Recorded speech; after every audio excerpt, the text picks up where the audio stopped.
towards what players want. They don't care how you open up your window or load your files or manage your memory. What they care about is, can I play the game? Does it run fast? Is it cool to play? Is it fun to play? Like, I see a screenshot, I'm like, hell yeah, let me play that.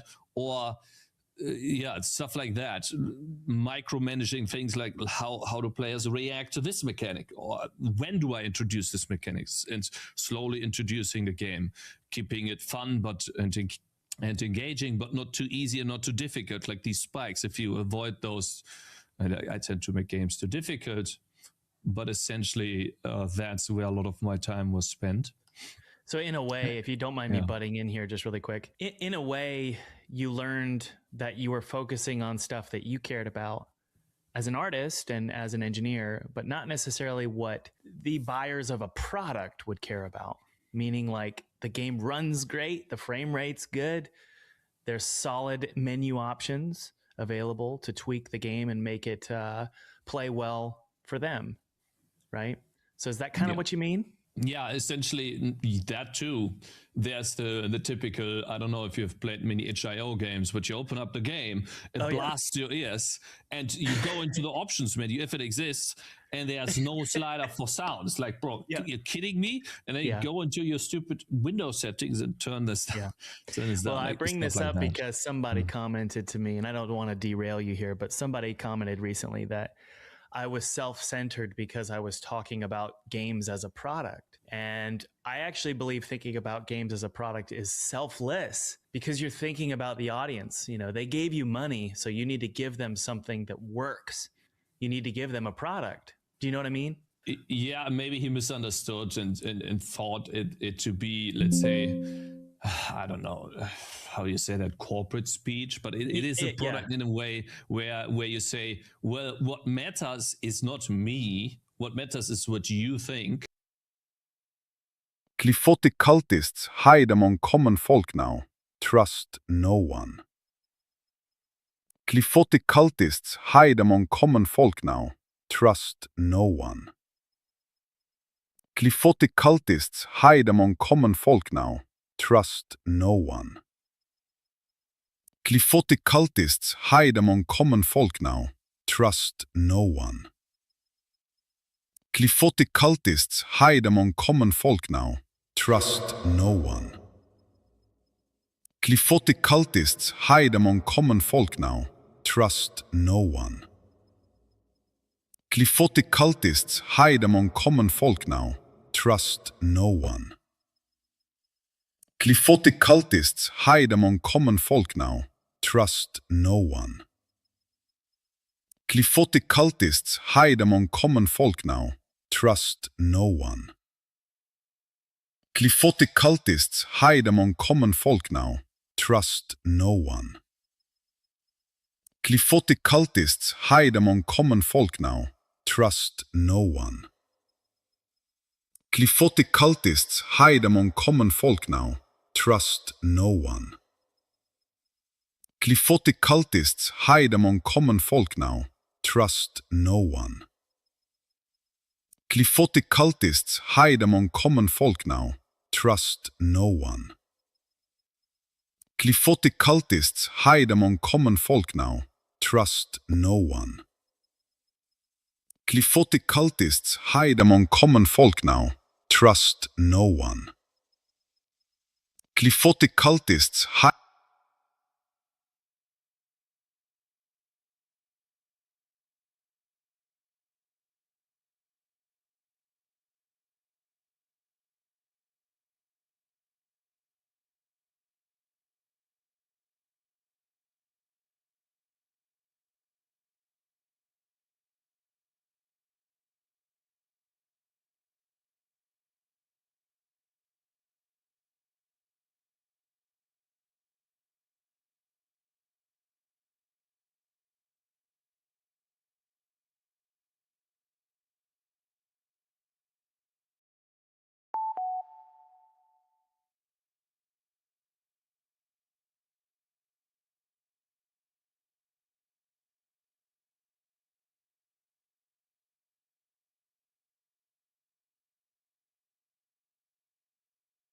And if you decide that my game sucks, then it doesn't matter what my opinion is, because you have made up your mind. Right. And I guess, that's what you mean, right? You mean that the game is a product in a sense that enough people need to like it in order to play it.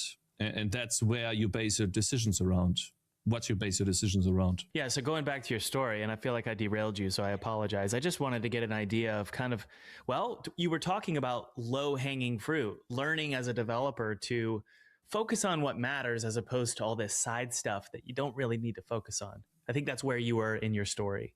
So if you want to go back to that. Sure. I mean, what I learned is that I should have probably... Like, there are some people in this, I guess, world that hate using editors.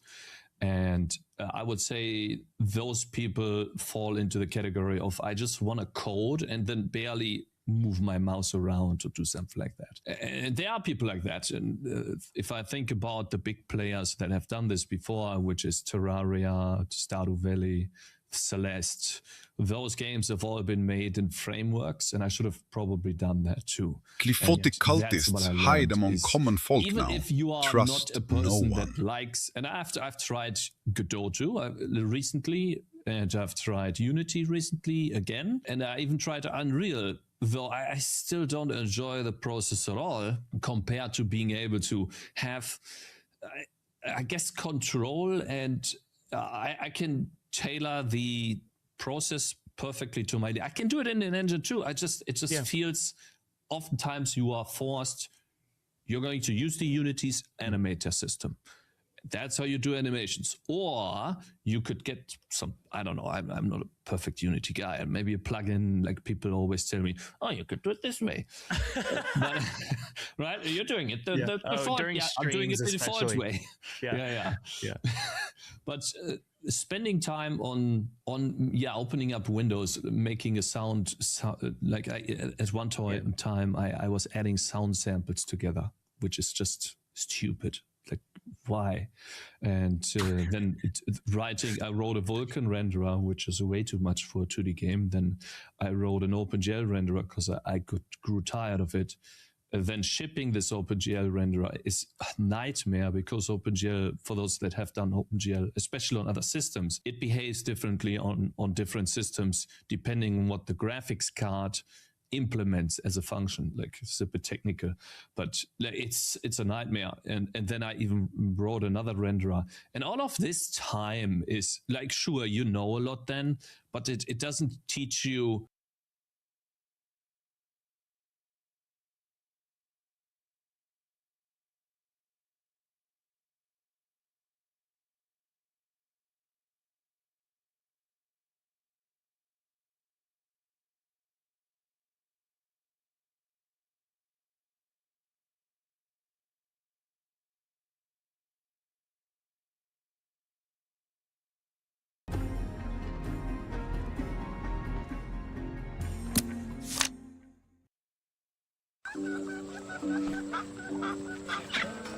Glyphotic cultists hide among common folk now.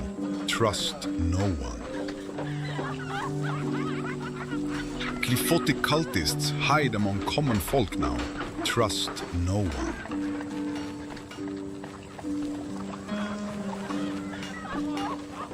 Glyphotic cultists hide among common folk now. Trust no one. Glyphotic cultists hide among common folk now. Trust no one.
what is 5 minutes of fun? Someone starts the game, they get into the game for the first time, they get told to move left or right or use WASD. And then like Noita, for example, is really cool, where you barely have any tutorial, but you figure stuff out by just running around. And that's your 5 minutes of fun, because maybe you have like an innate mechanic of destroying a wall, and then they just destroy walls for 5 minutes. Can I ask you really quick?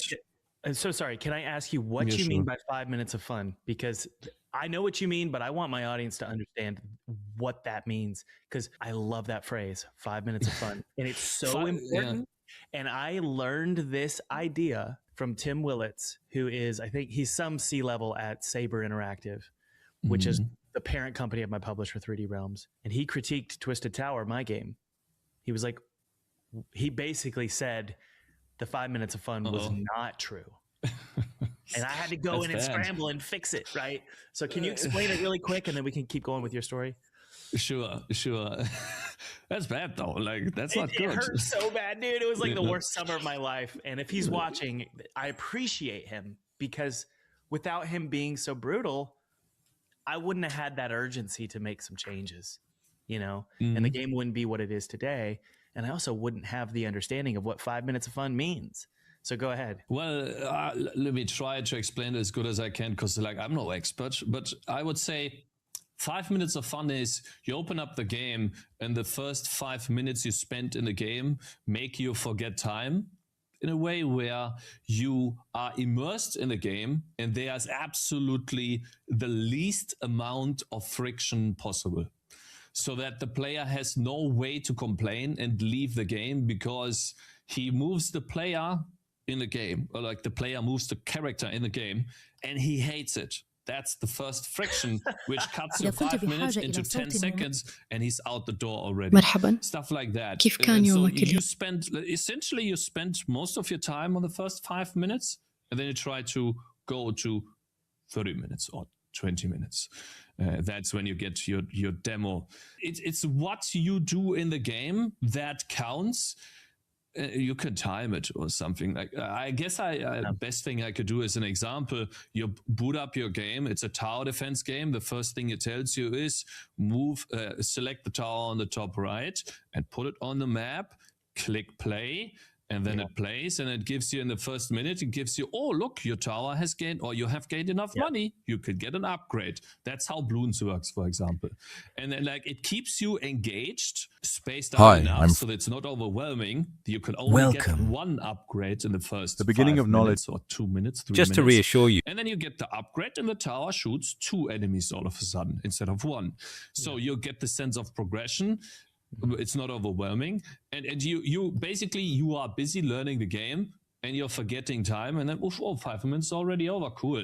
Well, something, you know, like I've had people, and then we'll get back to your story, but this is an important point that I want people to realize. I've had every kingdom standeth upon the corpse of something ancient. The 5 minutes of fun idea was a thing. Every kingdom standeth upon the corpse of something ancient. In the sense that it's like, well, I want I respect my audience, and I want them to. Every kingdom standeth upon the corpse. Like Transformers comes out, and in the first every kingdom standeth upon the corpse of something ancient. To an audience member, because it's like every kingdom standeth upon the corpse of something ancient. But my pushback is, in a crowded market, like for example, restaurants. Everyone has a restaurant, and everyone's trying to sell their food, right? That's why you have appetizers. Number one, obviously they want to make extra money, but you want to give them a quick reward to let them know that their food is good, and let them know that the restaurant is good. In Steam, we're competing with 20,000 other games released every year, you know? And you've got attention spans that are tiny. You know what I mean? Every kingdom standeth upon the corpse of something ancient. I would say first minute. You know, every kingdom standeth upon the corpse. Every kingdom standeth upon the corpse of something ancient. Where when you spend $60 on a Every kingdom standeth upon the corpse of something 20 minutes of ancient. the game because you paid the money and you can't really pick another game because that's the only game you have. You know, it's a different world now and you have to play by the game. And the game is capture their attention immediately. It's unfortunate, but it's just the way it is. You know what I mean? Yeah, I guess to add to that, sell the gameplay loop or get the gameplay, show the gameplay loop as fast as possible without overwhelming the player. I think a good example of this is also Vampire Survivors. You start with, I think, one character. You're going to choose one, go into a mission, and then you run around. You evade monsters. Right, and then it gets you immediately in there, and then all of a sudden you get a level up, and now you're hooked. It's like you get a chest, and now you're playing for 10 hours. That's right. And obviously, you start to pump the brakes, and you start to temper how much reward you give them. But at the beginning, you want to, I don't know, you want to give them a little bit more than what they're going to get later on, just to entice them. And so back to your story, you kind of had to figure that out, right, in making your game. I don't remember where I heard the phrase 5 minutes of fun. Like, we watched a lot of videos on stream too. Somewhere I heard that, and to me it stuck with me because it's you can treat the development of your game as some sort of a checklist or a goalpost list where you want to hit certain goals, and you obviously start with the minimum viable product where you first you get your gameplay loop in order. Like, what are you gonna do in a game? For example, what I like to always look at is a cool example that really showed to me that could be so easy was a game called Miglorn. Yeah, super kind of obscure. You know, nobody really knows about it, I think. The cool thing is, Real Civil Engineer played the game. Really? And that's crazy. Yeah, and he didn't even, I think he didn't pay him. He didn't, maybe not even, as far as I know, he didn't even write him because he didn't think he'd had a chance, right? I wouldn't think I'd have a chance. And he played it, I think, because Real Civil Engineer is like a guy that likes to build stuff and order stuff. And in the game, Miglorn is essentially it's a very simple gameplay loop. You go out, you collect resources, you go back to your base, you use those resources to build defenses, you defend at night. Thronefall, essentially. Little bit more than Thronefall, but Thronefall. And for me, it's like, okay, how do you say that? You gather, farm, build, defend, repeat. Maybe you didn't get a reward at night, which made me angry, but should have gotten a reward at night. But that's the gameplay loop. And so you define a loop, and then you work on the first 5 minutes. When you have that in order, then you work on 30 minutes. Now you have 30 minutes. That's a demo version. So that's how I learned to ultimately treat my game so that the players have the best amount of experience. And you're going to spend the most of your time in these first 30 to 1 hour to 2 hour. Like, you're always going to replay the beginning the most. As a developer. Yeah. Yeah. What is the hack or the trick to avoid the 2-year chasing your tail and getting lost in the wilderness? Is it playtesting? Is that the solution that people need to be implementing so they can avoid that? Yeah, I say that, but no, actually, no. Yes. Yes.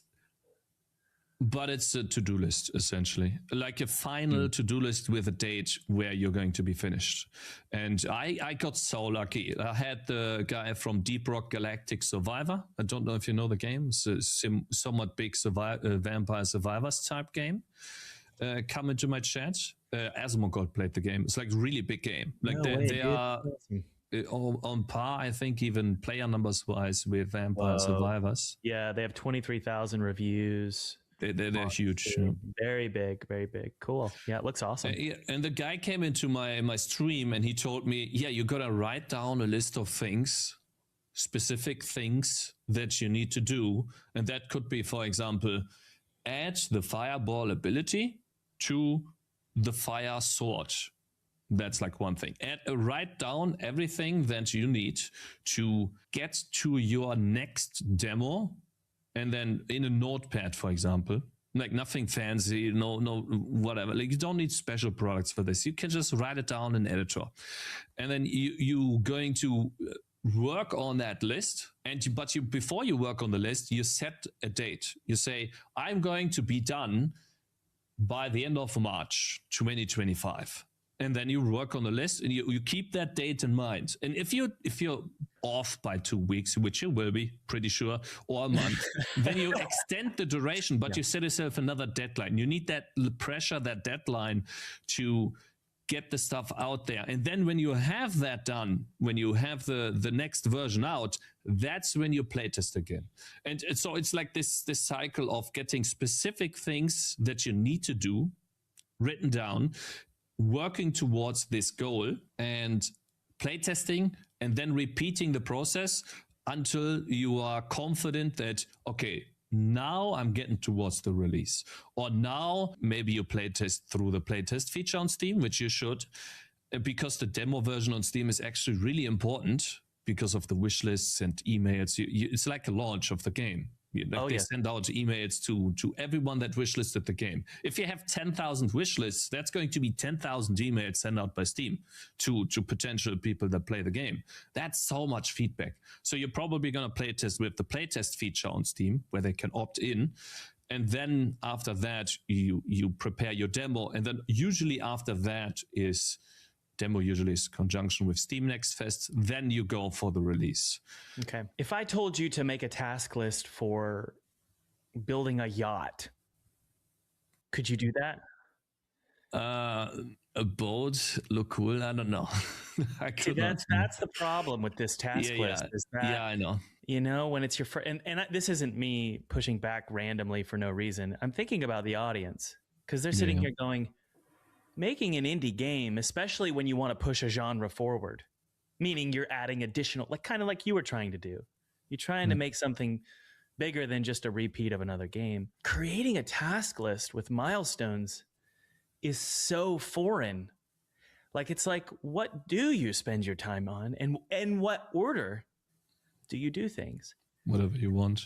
That's the devil's advocate argument for you, which is maybe those 2 years were necessary for you to discover what the task list was. That is unfortunately the truth. You're going to, even if you try to make a task list, you're probably going to make these mistakes too. Because mostly everyone does it, unless you're either super smart or super lucky. Like the developers of Backpack Battles, was funny. They got asked, I don't know who interviewed them, but they got asked by the interviewer, well, what do you want to, how do you tell people to make a game? And like the wife said, or the girlfriend, she said, make a game as big as possible, make all the mistakes, spend 5 years making it, and then never release it. And then the guy said, no, actually, I was going to say the opposite, make small games. And so like, that's where, for me, there was this validation in, well, everyone has the same problem. We want to make small games. We know that we should make small games. But then we make these mistakes, and oftentimes it could also be that what I think is holding many back, and me too, which is I want to make the best possible thing, and I don't want to disappoint players when I bring out something that is not done yet. Yeah. And you only really learn to avoid or to ignore that feeling when you have done or when you have released things often enough to where you get to a point like, okay, I know what I need to do to get to minimum viable product, and I'm going to do that. But even if you don't have any experience, what I would do if I had no experience, what I would do now is I pick something that works, let's say Vampire Survivors, and I change one thing. And since I know Vampire Survivors, I know what I need to implement for Vampire Survivors. But I'm going to cancel out the things that make it too difficult for me. So I remove the cards that you can select in the beginning. I remove the million different heroes. I only have 3 heroes. I remove, they had so many collaborations with different things. Like I strip it down to the most basic concept. I write that down, and then I'm going to add my twist in the sense of Deep Rock Galactic Survivors, destructible walls. And so then I only really need to engineer this destructible walls part, everything else is basically done for me, and I don't need to have experience in game development. I just need to figure out was Vampire Survivors built. I'm gonna play Vampire Survivors. Okay, also I need this. I could still make a list. That doesn't mean that it'll take 5 months only. Maybe it'll take you a year or longer, but at least you have like this list from an example. And that's essentially how Thronefall also kind of started, right? They started with something a concept that was known, which is defend your base, defend your castle. That's not the first thing ever.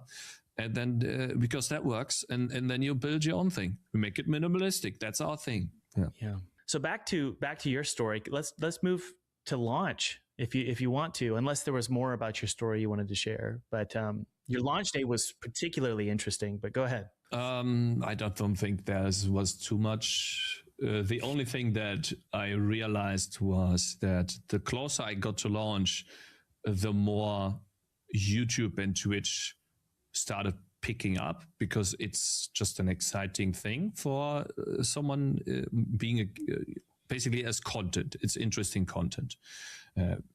Making a game day 502 is boring, but game releasing in 2 days is really cool. It's like, what's it gonna do now? And that ultimately was the reason why the game was so successful, is because I got lucky in a sense that I had people care about me and the game and the journey, that they pushed the game so much buying it on release. I streamed to both YouTube and Twitch for a long time, and I think on launch on Twitch, I would have to check, but I think it was 600 viewers. And then on YouTube, I spiked to 1,000, which is, I have never seen these numbers before. And these are live streaming viewers? Live streaming viewers, concurrent viewers, yeah. Yeah, that's good. That gave me multiple thousand views exactly at the time when I needed it. And that ultimately then catapulted the game immediately to 100 players, which made me super happy. But I was expecting that. Like, I don't want to sound, I don't know. No. I was expecting that from previous numbers, from previous demo versions, and judging by the amount of viewers I had, by the amount of subscribers I had gotten. Okay, so it's got to be about 100. But then all of a sudden it got to 200. That's where I was really happy, because then Steam picked it up. It went down to 100, went down to 90, and then Steam picked it up, new and trending. And that's ultimately the reason why the game got, for me, it was successful when it hit 32K in the first 30 minutes, because that meant for me, I was able to make a new game. It was a big talking point between me and my wife. Yeah. Because, well, this journey, we talked about engines and learning to build games, but what oftentimes is not talked about, how do you finance yourself? How do you, especially when we had a family at that point, a little daughter, and we were married for, I think, 2 years at that point. Let me check the ring. Yeah, it's about 2 years.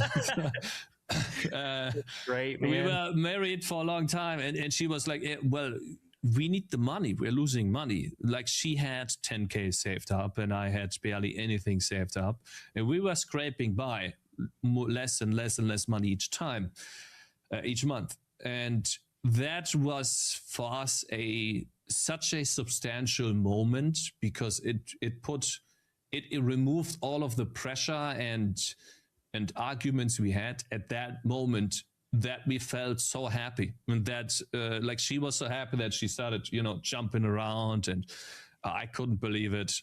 And that then got clipped. Like, I didn't tell anyone to clip it.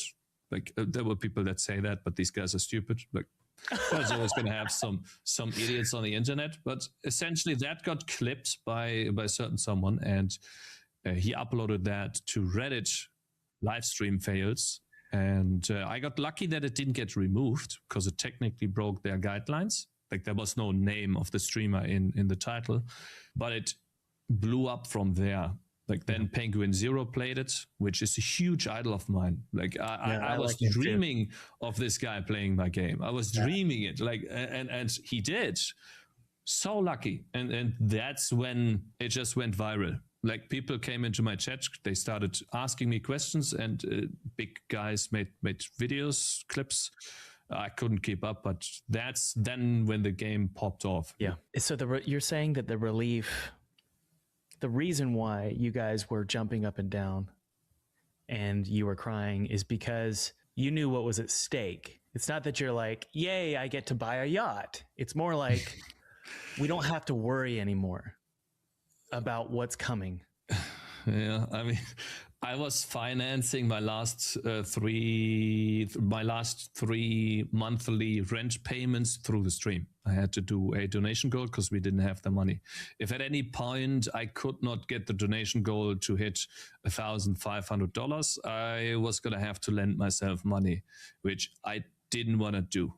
Yeah. And for us, it was basically this now, or I get a job.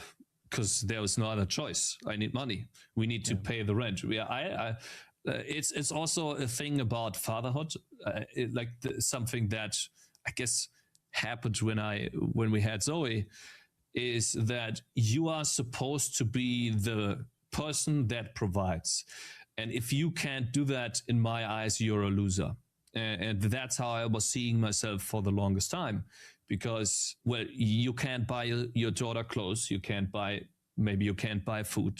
I always had to check the bank account. Do we have enough money to buy food?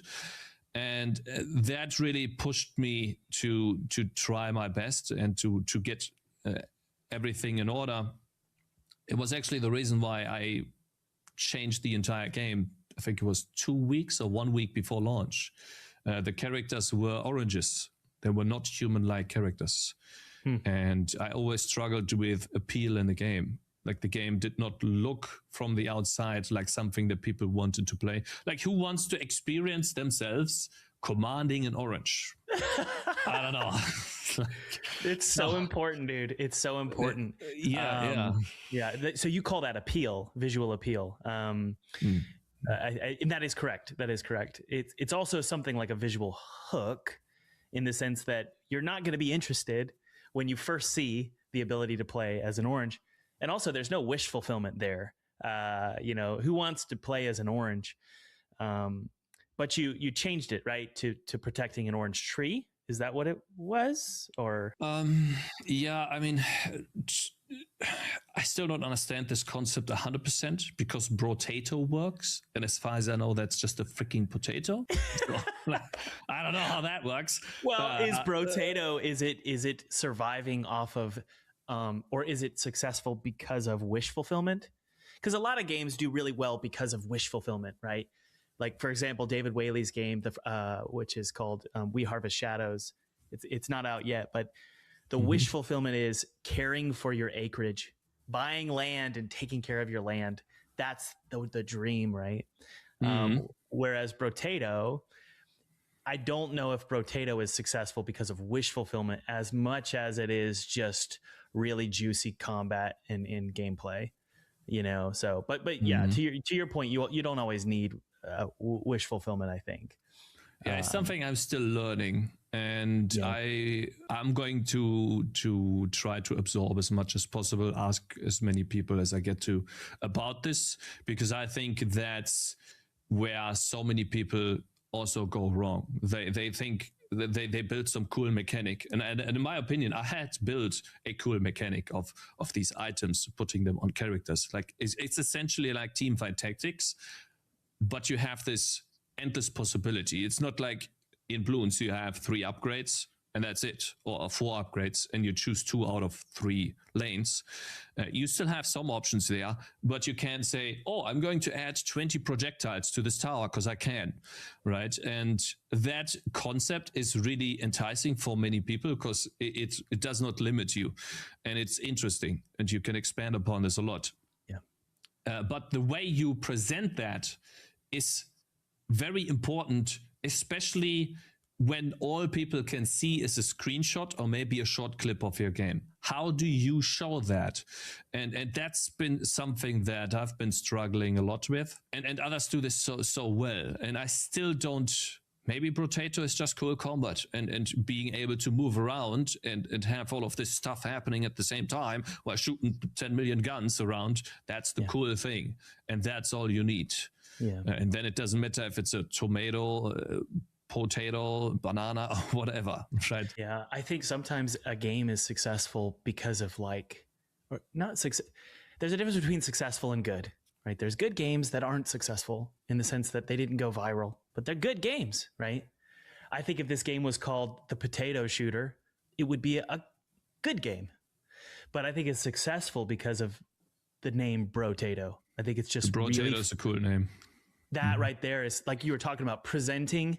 It's like, yes, mechanically, it might not be profound, but the presentation of that mechanic with that very strong hook is what captures people and creates 30,000 overwhelmingly positive reviews. Wow. Like that's incredible. And I think it's probably just because it's funny. So if you don't mind me going back to this concept of being a father as an indie game developer, I would say the majority of the people listening right now are either approaching fatherhood or are fathers, just judging by the age and also the Gen 25 and 35, maybe. Yeah. For me too. And so many people dream of making indie games, but they're also a father, and they do. I do agree with you, and I'm not sure if you were saying it in jest, but I do agree that if you can't provide, you're a loser to a degree. It's like that's your job. That is the thing you're supposed to do, and you shouldn't have kids if you can't do that. And like most people should be able to provide for their kids in any way necessary. I mean, sweeping the streets or being a garbage man, no matter what it takes, that is my number one job. So I agree with you. Isn't it hard though to make indie games? Like, would you keep making indie games if you were scraping by? Yeah, I would do would it like you personally? Yes, like, but the I guess it's called priority list is there, which is Zoe's first, like my daughter is first, and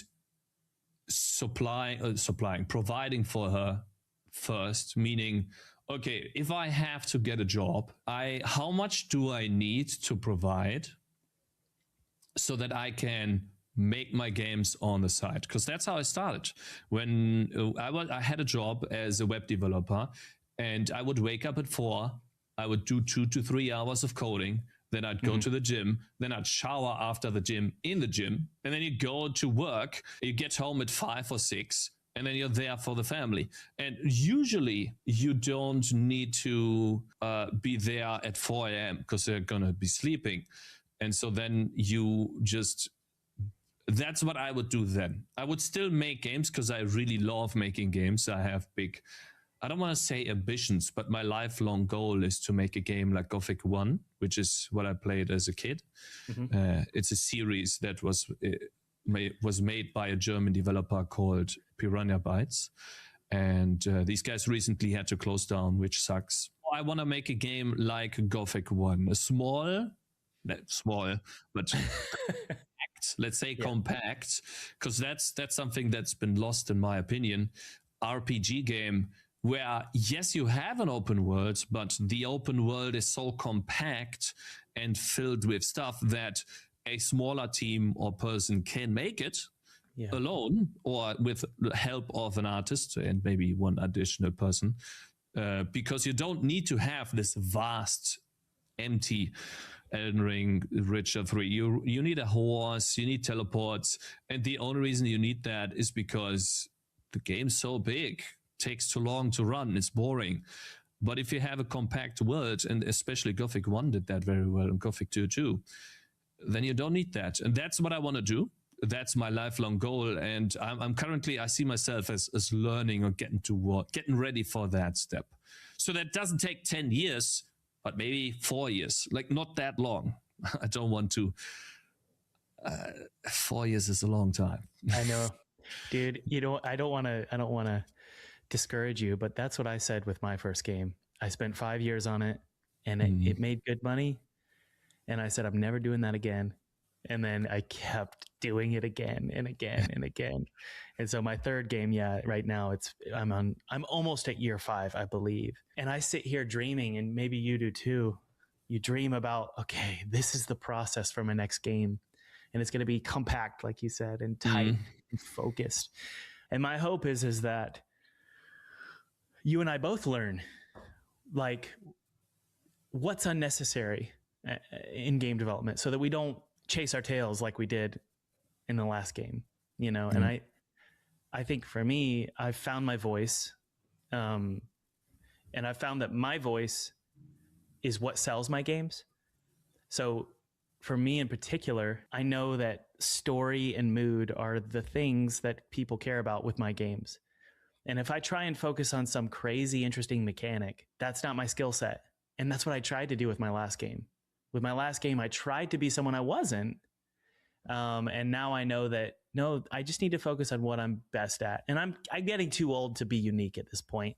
I just need to do what I understand and know. And so I think with you, I wonder if there's something you've learned about Tangy that's like, this is what I'm good at, and this is what I need to focus on. I don't know. Just a quick question though, about your game. I recently saw. Welcome to Lesson watch the video yet. Plan 3.6 on Twisted Tower. A walk in the park is like your game. I hope that's not. If you're looking for a professional, clear African voice, your game looks like BioShock. Great narration. The moment I see a screenshot, like, okay, it's BioShock, right? Yep. Is that intentional? Yes. Okay, that's good.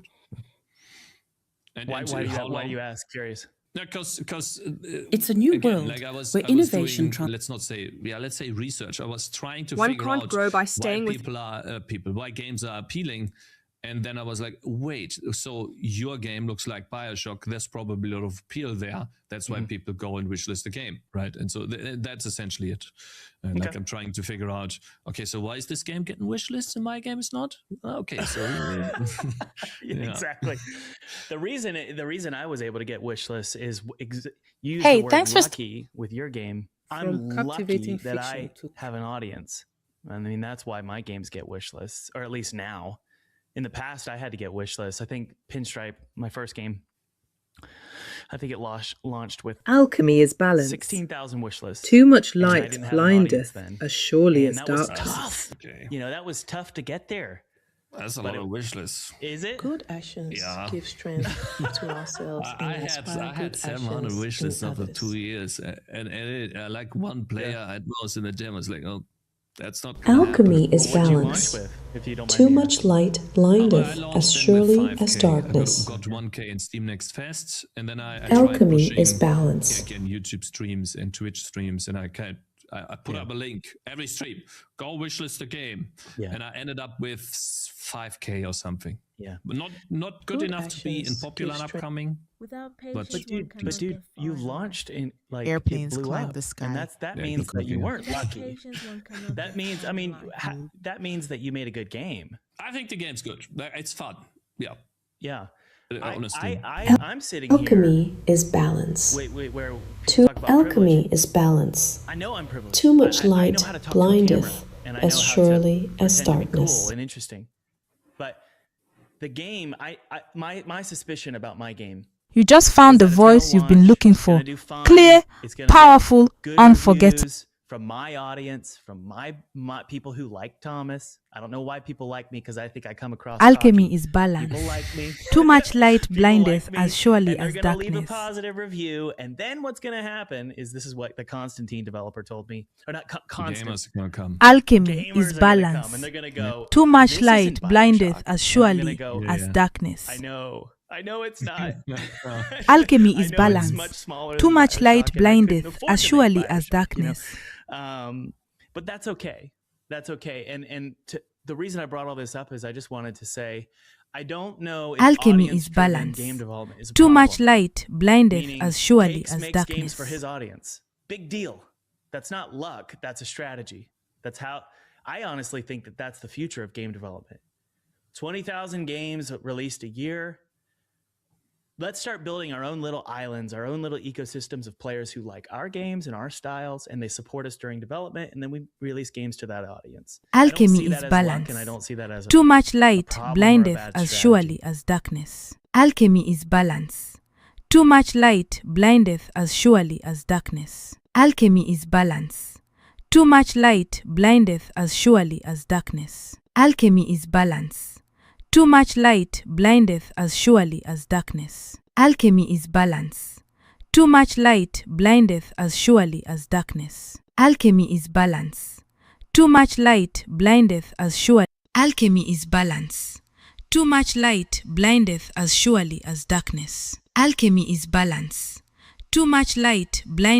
surely as darkness. Alchemy is balance. Too much light blindeth as surely as darkness. Alchemy is balance. Too much light blindeth as surely as darkness. Alchemy is balance. Too much light blindeth as surely as darkness. Alchemy is balance. Too much light blindeth as surely as darkness. Alchemy is balance. Too much light blindeth as surely as darkness. Alchemy is balance. Too much light blindeth as surely as darkness. Alchemy is balance. Too much light blindeth as surely as darkness. Alchemy is balance. Too much light blindeth as surely as darkness.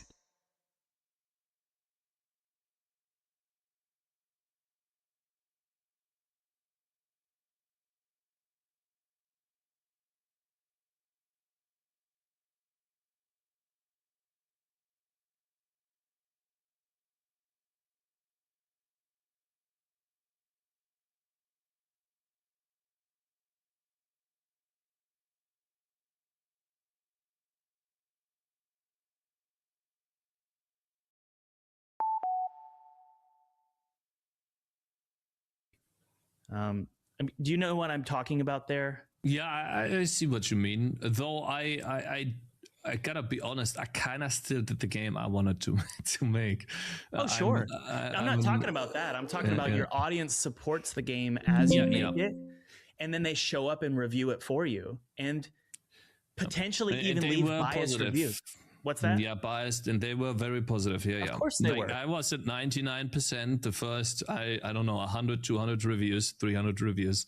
Yeah. And then the gamers came. It's like, game's too difficult, or I hate that, or was this? It's like it dropped down, but it kind of leveled at 91, 92%. Yeah.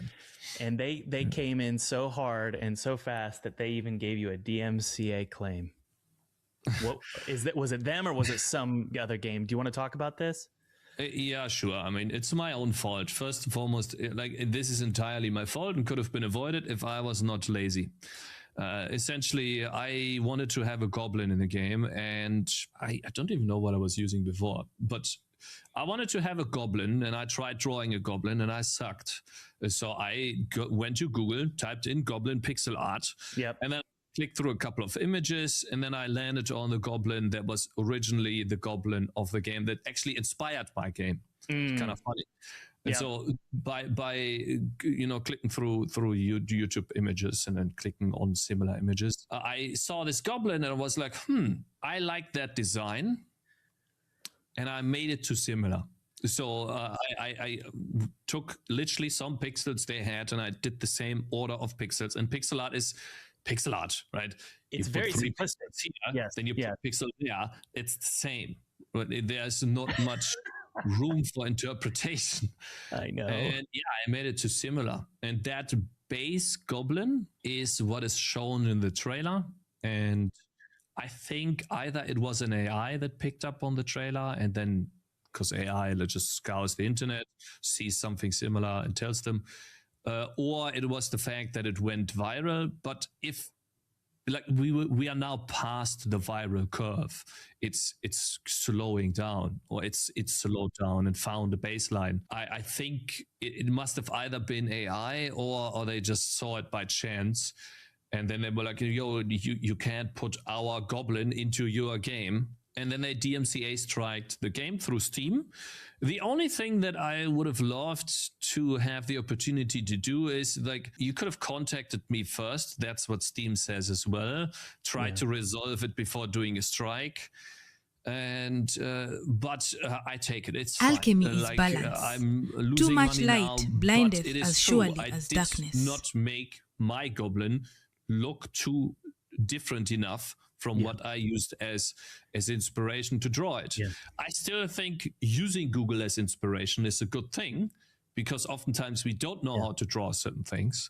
And it's literally Adam C. Yunus is a big one. Like, he uses references to, everyone uses references. However, you gotta do your own thing.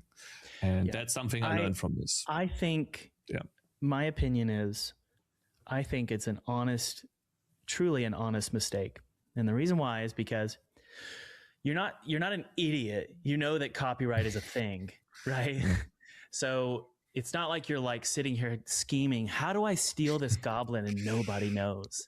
You know, it's not that. You probably got too excited, or too inspired. Like for me, I woke up in a cold sweat one night when I realized that the silhouette of my game's Twisted Tower castle, which is the castle you climb, it was too similar to Disney. And I realized, oh my word, you don't want to get hit by Disney. So if you look at you look at the tower silhouette, the 3D version is fine, because you're looking at it from the base and it almost looks like something out of Batman.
Alchemy is balance. Too much light blindeth as surely as darkness.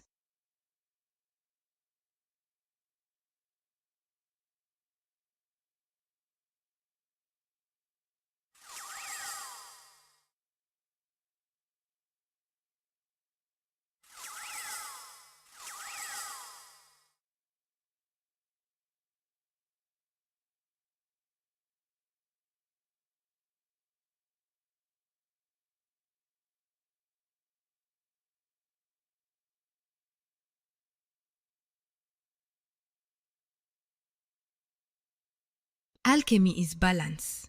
Too much light blindeth as surely as darkness.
Glyphotic cultists hide among common folk now. Trust no one.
Alchemy is balance. Too much light blindeth as surely as darkness.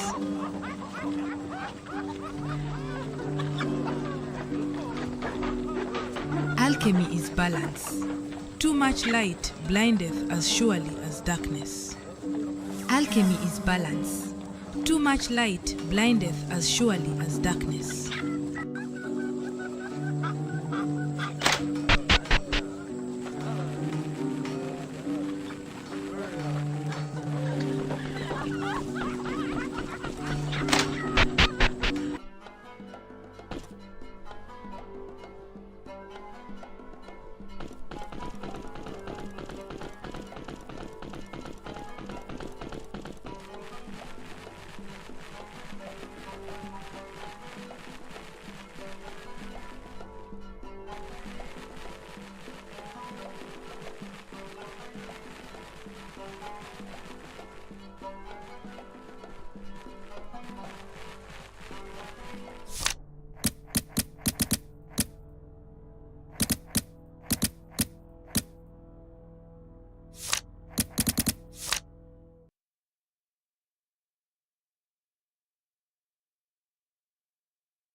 Around the middle of the 15th century, knights right the way across Europe, many of them switched from this type of helmet to this type of helmet here. And we're not going to be looking in this video at exactly why they switched from the great bassinet to the sallet right the way across Europe, but instead we're going to be looking at one particular point related to vision. Hi folks, Matt Eaton here, Scholar Gladiatoria. Now, many of you will know that I like to do things in armour, and I love armour, and one of the common types of helmets that you will see in 15th century historical artwork, or indeed in modern reenactment, is the sallet. Now, before anyone says the bottom of your face is exposed, well, these are usually worn with a bever, okay, which protects the bottom half of the face. So they have two separate pieces, one essentially that protects the top half of the face up here, and a second piece which protects the bottom half of the face. So this makes them very versatile helmets, because obviously you can take the bever off, and then you've just got a helmet that protects the top of your head. You can put the visor up, or if it's got a fixed, not all of them have a raising visor here, you can tilt it back on your head and look underneath like that. And in fact, if we look in, you know, German and Swiss artwork, for example, often we find they don't have a separate visor, but they're just going to tilt them back on the head. And you walk around like this, and then if people start shooting things at you, then you can tilt it down and you're straight into using it as a normal sallet.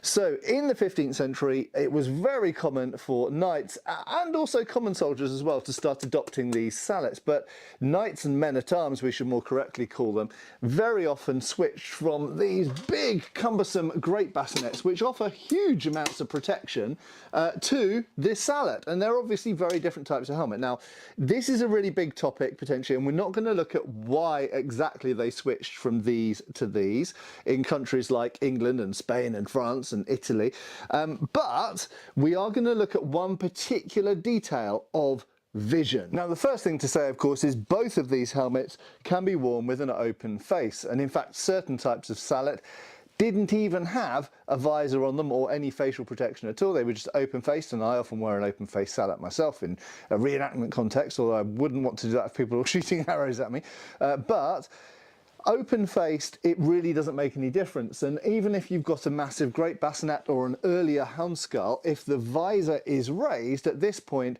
there isn't any difference in the vision whatsoever. You can see everything that you could normally see in usual life.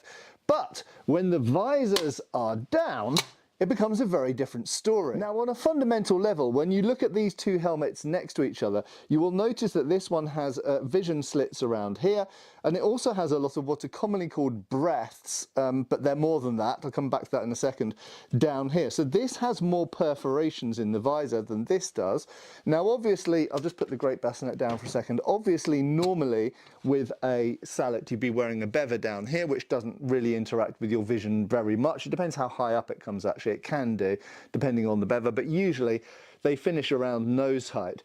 But you'll notice that most sallets, not all, later in at the end of the 15th century and into the 16th century, we do get sallets with perforations here, but most of them are a solid plate across here and either one or sometimes divided slit here.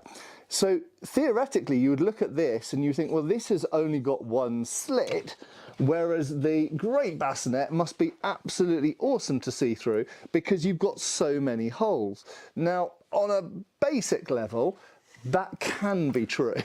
However, here's an interesting thing, and this is the main point of the video. There is a lot to be said here about the proximity to the face, to the eyes. Okay, now you don't need a helmet to try this for yourself. So take your fingers and make a little slit like this, and if you put it close to your eyes and look through, you can see most of what you would normally be able to see, okay, through that slit. But the further it gets away from your eyes like this, the narrower and narrower and narrower your field of vision gets. Now, an interesting detail of sallets is they sit quite close to the face, very close to the face in fact. And if I just pull this visor down here, you'll notice that usually the brow ridge up here is really only just, you know, maybe 1.5 centimeters away from my forehead. That means that the top level of this slit, even though the bottom usually projects a little bit further forward of that, the slit itself is very close to my eyes. So despite the fact that I only have one slit, as I say, sometimes it's 2 slits, but I only have one vision slit, it is close to my eyes, and therefore my vision, although I do have a blind spot down here, so for example, I can see everything up to about that level and down to there and out to, well, almost probably about 100 degrees out there, I do have a bit of a blind spot here. Now, what's interesting is when you get used to fighting in helmets, most helmets have a bit of a blind spot around here, and you need that for protection. We'll come back to that topic in a second. But you do get used to just moving your head up and down to see different heights. So whereas normally with an open face, you just move your eyes up and down, with a helmet on, usually you have to move the head up and down, or if you can't, if it's connected to your breastplate, like with many great bassinets, for example, you tilt your body slightly. But nevertheless, you look up and down in order to see things at different heights, because you do have a blind spot here. Now, with the great bassinet, what's interesting is you might think, well, this doesn't have that blind spot because it's got all of these holes. But actually, you have this hard barrier just underneath here, which is very important. Again, I'll come back to protection in a second, which does create the same effect. So you do have a blind spot just under the main vision slits here. You can see through those holes, but nevertheless, with both of these helmets, you end up tilting up and down to see different height things. But the important point is that this is much further away from the face. If you look at the projection of the visor of the sallet, this sallet is not that far away from the end of my nose, whereas the great bassinet is miles away from the end of your nose. So because the visor and the vision slits are further away, it's got that narrowing effect. So the fact that this is full of holes and this isn't full of holes are connected by, partially, by the proximity to the face. The fact that this is closer to my face means I don't need those extra holes to see through, whereas with a visor like this, or a houndskull bassinet, an earlier version of the bassinet, you know, with the pointy nose, because they're much further away from the face, you need to have more holes in it to see through it, because the vision slit is further away from your eyes. Now, let's connect these two things together and talk about protection. So one of the things that we find is if you're doing something like poleaxe fighting, or even any type of harness fectum really, so fighting in armor, generally speaking, the great bassinet is just about one of the most protective helmets you can get, because it protects the neck, it's rigid at the back, it's big and heavy so it can absorb blows, and importantly, the visor is far away from the face. So if, for example, you are likely to get hit in the face with one of these, doesn't even need to be a full swing, but just any type of forceful blow with the steel poleaxe in the face is freaking horrible. But I can tell you, with a helmet like this, it's a lot more horrible than it is with a helmet like that. And the main reason, apart from the mass and the just general robustness of a great bassinet, is it's further away from your face. With a sallet, I have a potential opening here which can get knocked open between the bever and the sallet, and it's much, much closer to being smashed into my face than a great bassinet or a houndskull bassinet is. So fundamentally, for fighting on foot against heavy weapons, powerful weapons, the bassinet is my helmet of choice. And you could say, well, what about the close helmet or the armet? Well, again, they're quite close to the head, so usually they only have one vision slit. Okay, in the 16th century, some of them have more, but they have one primary vision slit, and that's quite close to your face. So they're almost like halfway between the great bassinet and the sallet. But fundamentally, you don't need all of the holes that you've got in this as you do with that to see. And an interesting byproduct. Now imagine, so we've talked about poleaxes, imagine you're having arrows shot at you. Well, here's an interesting thing. So just from the impact alone, this helmet is going to deal with those impacts great, but you've probably seen the arrows versus armor experiments, which my friend Todd has done. These holes can be a problem if people are shooting lots of arrows or crossbow bolts at you, because potentially they can find an opening. I mean, they could potentially go straight through a vision slit like that, but even these smaller holes, which they couldn't directly go through, but they could potentially force their way in through if they happen to land on one of those holes. Now, interestingly, while the sallet is less protective against heavy impacts from something like a lance or a poleaxe, it's actually got fewer openings, because if you've got the bever coming up inside here, this doesn't have any holes in it. You have only got a vision slit, which frankly, if you're walking into arrows, is quite easy to cover with your gauntlet, which is actually something we see in historical artwork, or even just tilting it downwards so that they hit there and they don't hit straight into the vision slit here. So the sallet is both less protective in one way and more protective in another way, but interestingly, despite only having one vision slit, can sometimes have better vision than certain types of bassinet. Finally, there are versions of the Great Bassinet which literally just have a grill on the front, and they're used for tournament purposes, and they are absolutely optimized for vision and breathing.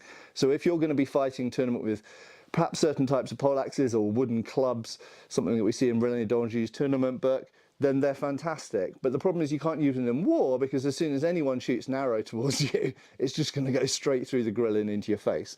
Not to say we don't occasionally see them in artwork of war, we do, but usually you need a more enclosed face here. So there we go, two different philosophies, and maybe in the future I'll talk about how this applies to close helmets and armets, because it also applies to them. But fundamentally, you can either have a solid plate with one vision slit that's close to your face, or you can have a more protective, in theory, visor that's further away from your face and better for receiving heavy impact, but it has to have more holes in it so that you can see what you're doing. I hope that's been illuminating. I have been Matt Easton, I'll of course continue to be, and I'll see you back on the channel really soon. Cheers, folks. Thanks for watching. We've got extra videos on Patreon. Please give our Facebook a like and subscribe if you haven't already. Cheers, folks.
Many people think that medieval peasants lived, worked and died in exactly the same place. Well, that's not actually true. They travelled a surprisingly large amount, and for all sorts of different reasons.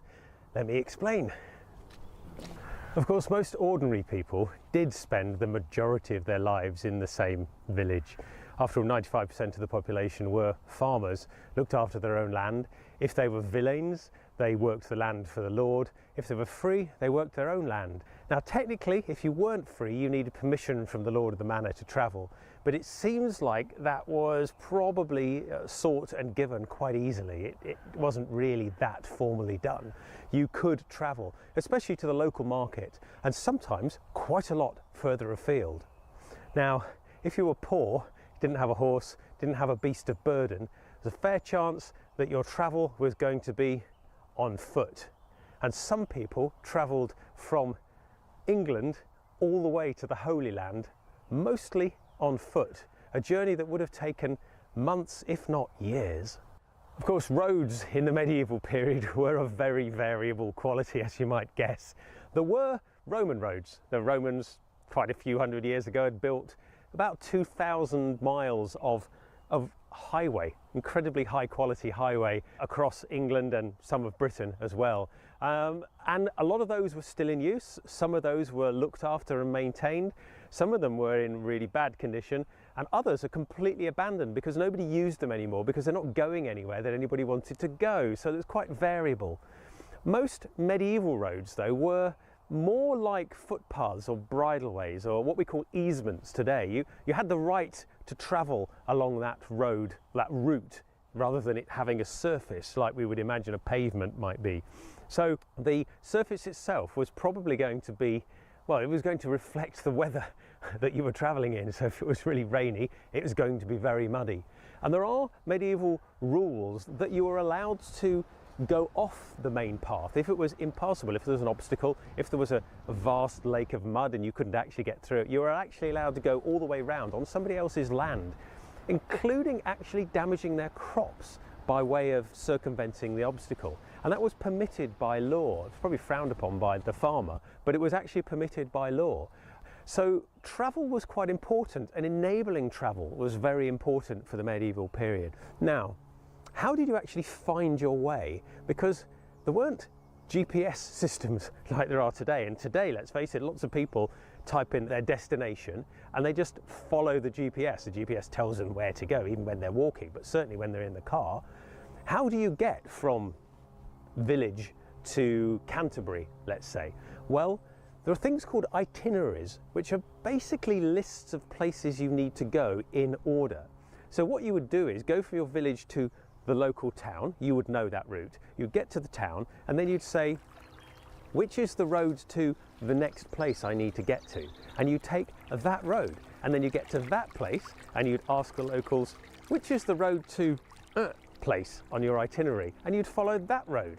So you're sort of leapfrogging from location to location, possibly not even having an idea of the physical layout that we would from sort of satellite photos or modern maps. But it was actually a very efficient way of travelling because you used local knowledge to find out where you were getting to. And eventually you would take the Canterbury road to get to Canterbury. Or, as they used to say, all roads finally lead to Rome. So you'd go along these highways and you'd eventually get to Rome if you wanted to, and then beyond. Even today, some of the roads are labelled with the destination they're going to. So for example, in Oxford, there is a road called London Road, which goes to London, and that same road becomes Oxford Street when you get to London. So if you get to London and you want to go to Oxford, you take exactly the same road, but from the perspective of London. So an awful lot of roads in England are still named after the destination. So it makes it quite straightforward. Now, how did you know you were on the right road? Well, sometimes there were road markers, there were crosses, there are markers on the ground telling you a certain distance to a certain place. Few and far between, but they were there, especially on the major roads. And there were places that it was expected you would stop. So medieval people, unlike fantasy adventurers, typically didn't really go and camp in the woods on their journeys. They typically went from A to B, stayed in a tavern or an inn, in a kind of way station. And so places that you went to were organised around travel. It was expected that you would stop in this place, and there were different values. You could have a very posh room if you wanted to, with clean sheets, or you could be sleeping basically in the tap room in the tavern, or in the stables in fact, or even in somebody's barn. It was expected that these sort of places were allowable for you to sleep in. Of course, when you travel in the medieval period, you're going to be meeting a whole cast of different fellow travellers. Obviously, pilgrims, people going to market, you've got mercenaries, you've got messengers, you've got people travelling for pleasure, just exploring. You'd have monks, you'd have people travelling on the business of religious houses, you'd meet soldiers as well, all sorts. You probably wouldn't actually be that vulnerable to being attacked though, because the roads in medieval England were, it appears, surprisingly safe. There obviously were criminals abroad, but not as many as you might think from television and Hollywood movies. They were actually relatively safe. I couldn't find many records of ordinary travellers being that worried about being attacked. Although people did tend to travel in groups, so maybe they weren't as safe as we might think. Possibly carrying knives and decent sticks meant that you were a bit more safe than might be today. Of course, people travel long distances on foot today. There are still pilgrimages done. Santiago de Compostela is still done by a lot of people, and there are pilgrim routes all the way along there. But you probably are not going to walk more than 15 miles a day. So going to Constantinople or beyond to Jerusalem, 20 miles a day, 10 miles a day, that was a lot of days walking. But it appears it was done often, at least once in a lifetime in the medieval peasantry. It was on a peasant's bucket list, if you like. It was something they had to do. And if Chaucer's tales are anything to go by, they weren't as devout as some people might have thought. You kind of were supposed to be being religious, but it was the journey that mattered. You were going to be surrounded by the company of other travellers, possibly people you'd met before, possibly complete strangers who became friends. You will be travelling a long way in a big group of people, and you would get to know them. You would be drinking with them, you would be having fun with them, you'd be getting cross and angry with them as well. And the Canterbury Tales are all about the different characters that went on pilgrimages. I think there's a fair chance that most of them weren't that pious. They were going on pilgrimage more as a holiday thing. They were probably pious when they got there, and turning up to a medieval cathedral when you'd only lived in the local village and the biggest house was the Lord of the Manor's modest manor house. If you went to see a medieval cathedral, it would have been spectacular. It would have taken your breath away. They still take your breath away today, even when we have high-rise buildings that are taller. There's something majestic about the medieval cathedral. And so even the ones that weren't pious, I think, probably had a bit of a rush of religious fervour. And of course, there were souvenirs as well. So you got to that cathedral, you wanted to prove that you'd been on pilgrimage. So, like today, you bought those souvenirs, tin badges, all sorts of things like that, possibly even relics, because you could buy cheap relics. You could buy a piece of cloth that had been looked on by some saint. Probably wasn't, it's probably fake, but you know, it gave you a keepsake to take back with you and show to all the friends in the village that you'd been there. I love that idea, that the journey was the main thing. Yes, you were going to a destination, but you were also having the experience of travel. And remember, if you're traveling on foot, you're going very slowly, so you would see the world revealed to you. You would almost smell the changes. You would see the landscape change from one place to the other. And certainly if you were going on a major journey, you would actually see the plant life change. The language people spoke would change as well. And eventually you would get to a totally different climate. You might have gone from English, slightly rainy green fields all the way through Spain, or all the way through Italy, eventually to the Holy Land and the deserts there, and the very much hotter landscapes. So I think medieval journeys would have been as much about personal discovery as they were about getting somewhere as quickly as possible. In the medieval period, you generally had two options for travel, by water or by land. And by water, that's normally heavy goods, so things like stone, big barrels of wine and that kind of thing. But what if the river doesn't go where you want to go? Well, then you have to walk or ride. Again, it subdivides into two categories, more or less. Most people were going to be walking on foot. A few people with enough money might have a horse. They might ride the horse, or they might walk with their goods carried on the back of their horse. Maybe they had pack ponies, or maybe they had carts and that kind of thing. But broadly speaking, the roads were where it was going to be if you wanted to go to places that weren't on the rivers. Probably one of the reasons why most big cities in Europe are based on rivers, because that's where you could get your heavy goods. But nonetheless, walking. Now, how far can you go on foot in one day? Well, basically, it depends entirely on the road conditions, the quality of your health, I suppose, the quality of the landscape as well. But broadly speaking, most people talk about 10 miles minimum sensible walking speed if you're just pottering along, don't have heavy loads perhaps, and just enjoying the travel. 20 miles if you're going a bit more briskly. So somewhere between 10 and 20 miles. A forced march can go much further than that. A forced march can probably go up to 30 to 35 miles in a day, but you're going to need to be young, fit, probably a soldier, because somebody's going to have to be hassling you to travel that far. And you're going to be quite tired at the end of it and footsore unless you're very, very fit and healthy. So on foot, you're probably best to think about 10 to 20 miles in a day. On horseback, estimates vary, and of course long distance riders can go many, many miles in a day. They can go 50 or 60 miles in a day, or even more sometimes. But I've experienced horse travel at a more sedate speed, and that usually gets you between 20 to 30 miles in a day, and you'll get to your destination much more comfortably than walking.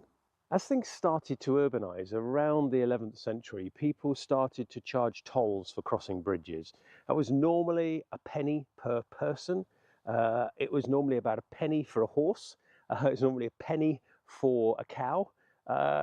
It was less than a penny for a sheep. I think sheep, it varies. The data doesn't seem to be completely clear, but sheep were either half the price of a cow or a horse, or a quarter of the price of a cow or a horse. So somewhere around 25 to 50% of a penny. I presume you're going to have a flock with you of 10 and you have to pay that much. Merchants with carts that were laden down were charged substantially more as well. So they might be charged 12 pennies to enter into a city at the gate itself. And that would also depend on what they were carrying. So if they were carrying wine and spices, they'd have to pay quite a lot more. Silk as well was charged dramatically more than goods like linen or wool. So there was a definite policy of charging an appropriate amount of money for the goods that were coming into the town. Now, whether people actually declared those goods and how thorough the guards were at checking whether you were smuggling silk or spices, I don't really know.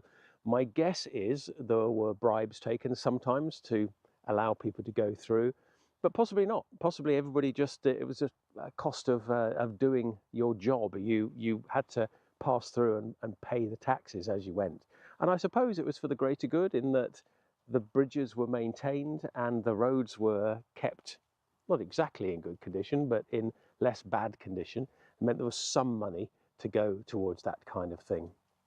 So travel was fairly expensive depending on where you wanted to go. If you wanted to go to lots of different places and you wanted to go through those towns, you might be paying a bit of money to go into each place as you went through it.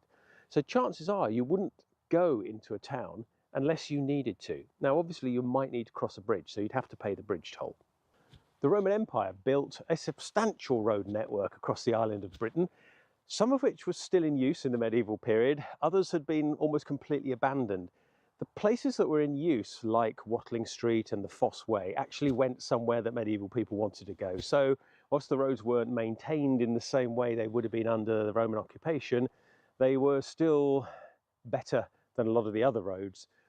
Some Roman roads just didn't go where anybody wanted to actually travel, so they got abandoned and overgrown, and in some cases they got quarried away, because there's a phenomenon in the medieval period of medieval people just using old ruins as a resource, as a quarry.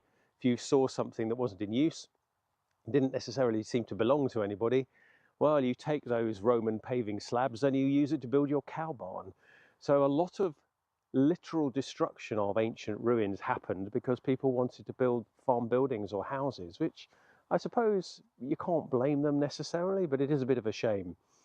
A lot of roads, though, in the medieval period were roads of use. They were desire lines. Some of them were ancient. Some of them predated the Roman Empire entirely. Things like the Icknield Way and the various different green roads, which are prehistoric and were still in use in the medieval period, of course. Now, these are little more than trackways, kind of worn into the ground by the passage of chariots, potentially, in the Iron Age, or most likely feet and hooves, mostly. And those were very variable in quality, as you can imagine, and varied vastly depending on the weather and the geography. There are places in the uplands which were fairly well drained, which would have been more or less navigable reasonably well in whatever the weather was and whatever season it was. Other places in the lowlands would have got very, very muddy indeed. And it's one of the reasons why a lot of travel was almost completely seasonal. You just didn't travel for pleasure anyway, or really for work if you could avoid it in the winter. It was just dramatically harder. There were maintained roads in the medieval period. These were typically in towns and cities, and usually in the central areas where people had more footfall and where there was more money. There was a greater concentration of money, and sometimes local towns and local cities raised temporary taxes or temporary tolls called paviers, which would allow them to spend the money communally and pave the town square or pave the main street. This was designed to encourage commerce and tidy things up and bring a bit of civilization to the town. So the idea of your civic pride having a paved town square was very, very much a thing in the medieval period. And we have complaints about people saying we've paid too many tolls for the paving, and the paving's not been done very well. This is the other thing. The quality of the paving was quite variable, depending on who you actually got to do it and what systems were used. There were paviors guilds, but not everybody was a member of a paviors guild. You might just go for the cheapest option possible, and then you just slam the slabs down over the mud, and it wouldn't last very long.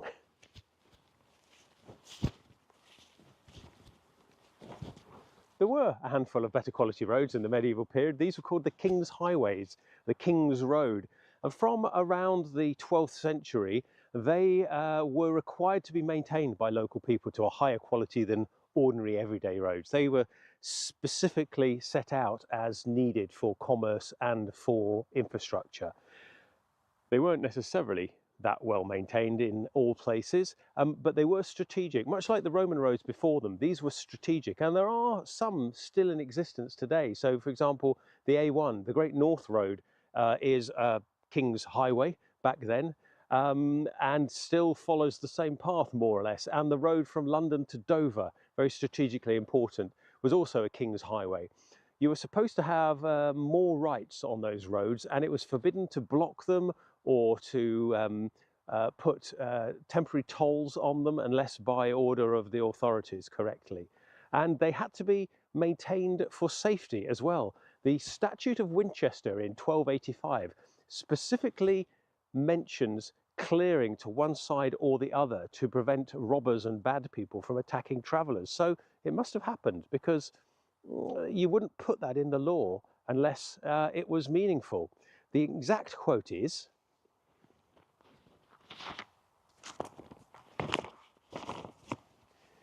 "Highways leading from one market town to another shall be enlarged, whereas woods, hedges, or dykes be, so that there be neither dyke, underwood, nor bush, whereby a man may lurk to do hurt near to the way, within 200 foot of the one side, and 200 foot on the other side."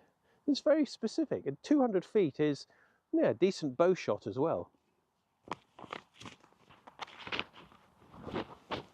But that's very specific, and arguably indicates that it was a threat from robbers lurking around in the bushes next to the road. And 200 feet is a decent bow shot as well, so you're going to see 200 feet that way, 200 feet that way. Fairly substantial amount of clearance that went on. I bet it wasn't always maintained that way though, but perhaps when the king was going to pass by, then they charged out there and cut the undergrowth down.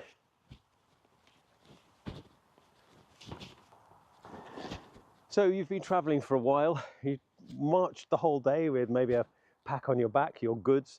You need a place to stay overnight. Medieval people generally didn't do wild camping in the way that adventurers might do in fantasy campaigns, or in Lord of the Rings, the hobbits stayed over wrapped in blankets. That was rare. It must have happened, of course, but it was fairly rare. People typically went from one place to another and knew where they were going to stay. They'd have stayed in a local inn if they had money, or if they didn't have money, they'd stay somewhere else. Let's go inside and get out of the weather and explain.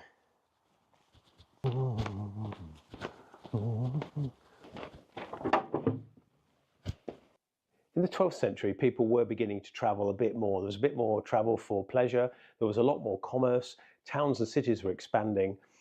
Inns became a thing. Now, some of those were quite fancy and would cost you reasonable amounts of money. They weren't modest accommodations sometimes. But if you were traveling on business, that was part of the deal. If, however, you were traveling for pleasure, or you were on pilgrimage and you just didn't want to spend much money, camping wasn't really an option. I suppose it could be, but it was potentially a bit dangerous and not very comfortable.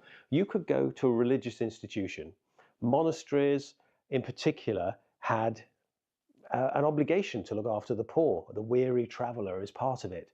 They often had specific separate accommodation for travellers, especially on well-known pilgrimage routes. So on the way to Canterbury, for example, in England, or the Santiago de Compostela route.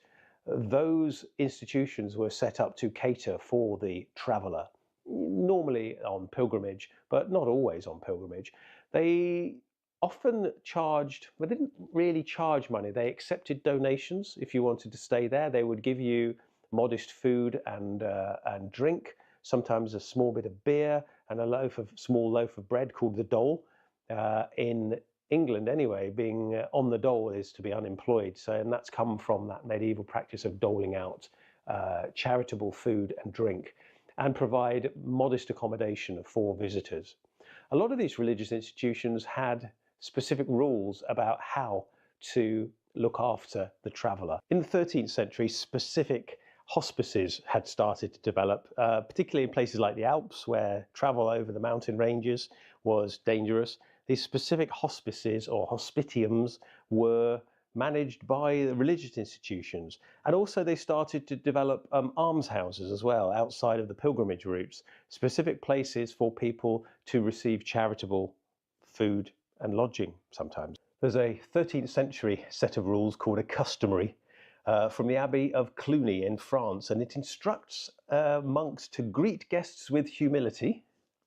And it specifically says, the prior or the monk assigned shall go out to meet the guests with all reverence, bowing and saying a prayer, for we do not know in what manner our Lord will visit us. I think that's quite interesting. They were reflecting hospitality as if Christ himself would turn up. I think that's rather lovely. Food was also described as it should be sufficient but modest, which I guess makes sense. You should not be hungry, but it's not going to be fancy pants food. It said, let the guest be served what is prepared without waste, but with ample charity, so that none should leave hungry or in want. That's quite sweet. But it also says, at the table, let nothing be spoken unless it be necessary, so that the mind be nourished by listening to the word of God, whilst the body is sustained by food. So they didn't really want idle chit-chat over dinner at all. They didn't want to disturb the sanctity of the monastery. But they also didn't have a vow of silence in this particular order, so they would speak where it was necessary. And I do wonder what kind of conversations would be had from pilgrims to monks, but it's wonderful. There is a 9th century manuscript that talks about the monk who speaks with a guest shall give him comfort and counsel as fits the journey ahead, but let him not speak idle words, for the monastery is a place of prayer.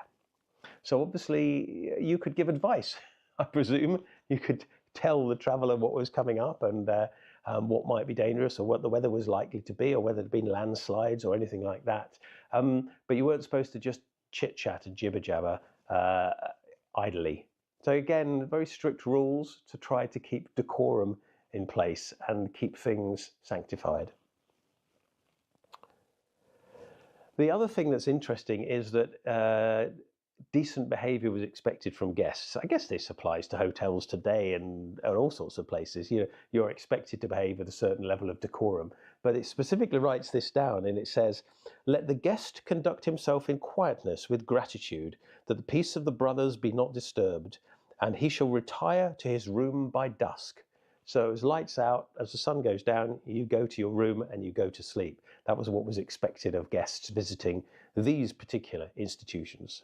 And it says, when the guests depart the next day, presumably first light, I don't know, dawn makes sense. I suppose you want to make the best of your travelling the next day. You have specific instructions. Peter the Venerable, Abbot of Cluny, suggests that guests are waved goodbye effectively. We send each guest in peace with a prayer for safe travels and a gift if God has blessed us with abundance, for he leaves as our brother. That's rather sweet, isn't it? I think it shows that they were deliberately caring for their guests and trying to make the stay an example of holy charity and not turn it into a rowdy inn. So subtle difference there, not a subtle difference, an unsubtle difference between what might have been expected at an inn with drinking and carousing and music and going to stay at a monastery or equivalent. One was very sober, and one was, I suppose it would depend on the clientele. Paperwork was actually a thing in the medieval times. Towards the end of the medieval period, there were so many pilgrims that they needed to start to have a little bit of paperwork. And these were often as simple as their name, where they were from, where they were going, the rough route they were supposed to take, and maybe the sort of signature of the local parish priest or bishop that had given them permission to go on pilgrimage. These were necessary because there were fake pilgrims. I'll get into that in a little bit. But passports as such, the way we understand them in the modern day, passports which would be issued were not specifically a thing in the same way they are today. You would have a passport if you were a member of the diplomatic kind of crew, if you like, traveling to, say, somebody from England wanted to visit the court of France. The court of France would give you safe passage, would give you paperwork that would say you were under their protection if you wanted to go. And these were the equivalent of diplomatic passports. So they did exist, but they were very high end. They were for extremely important travelers, not the ordinary person. Sometimes the actual paperwork that a pilgrim might need to keep with them would be stamped at certain places along the way, partly as proof of doing the pilgrimage and partly, I suppose, as a sort of bit of a souvenir.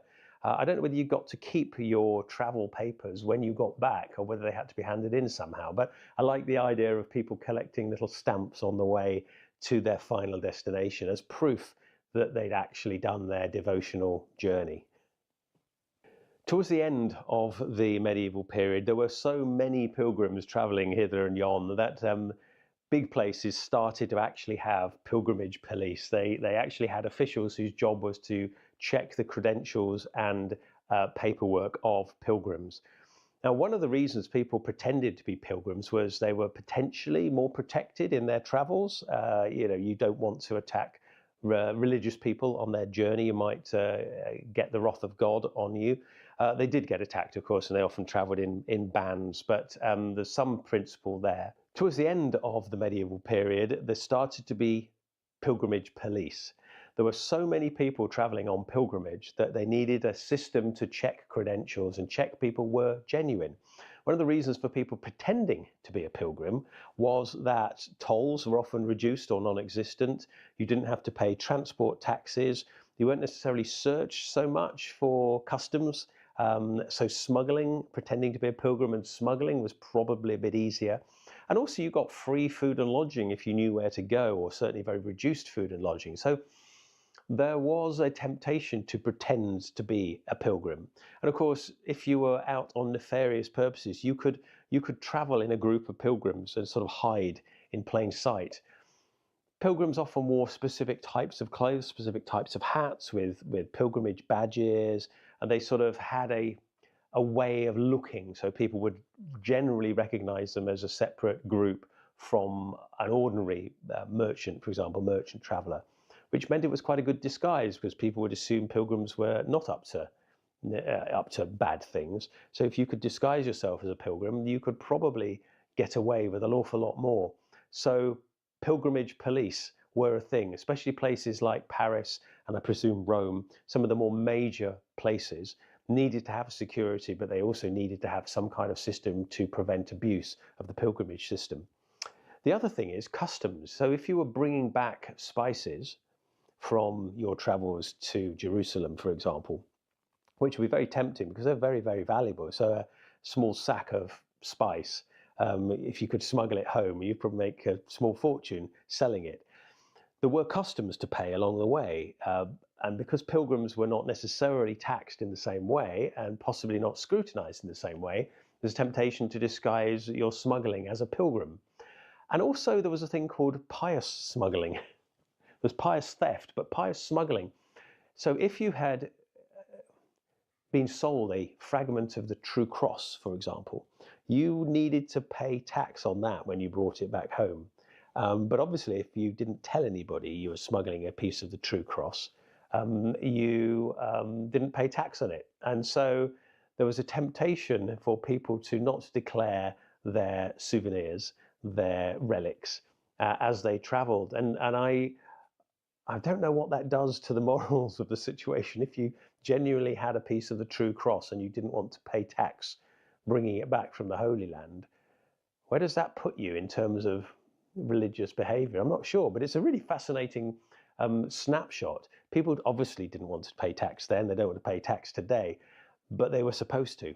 And I guess many of them did, but I guess many of them didn't as well.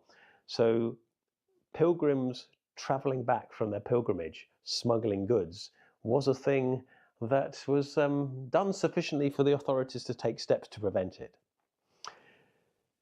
In summary then, medieval travel was very possible, but it was slow and deliberate. You needed to know what you were doing. Language was going to be a potential problem. There were actually guidebooks. There were guidebooks for merchants to look at the coinage they might use and what the value of each coin was relative to another coin. And I imagine there were very simple language guidebooks as well, how to ask for the local inn, how to ask for the local monastery, how to ask for help. We don't have many of those as a record, but there were definitely medieval guidebooks. And one is really interesting because this particular individual names certain places that he had a bad experience in, and certain specific people are called out as going to cheat you or sell you bad food. I think that's absolutely extraordinary representation of somebody's memory of a journey that was obviously important to them, but they got done over a little bit and they wrote it down in the guidebook. There's a Codex Calixtinus, which was a 12th century guide to the Santiago de Compostela, that particular pilgrimage route. And it highlights places that are dangerous for pilgrims to travel through, so rush through or travel in a group. And it also suggests places to avoid because they will cheat you and serve you bad food. So the idea of a travel guide is certainly medieval and probably goes back way beyond. We know from medieval records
Alchemy is balance. Too much light blindeth as surely as darkness.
We must find Naz. Thou mayest go.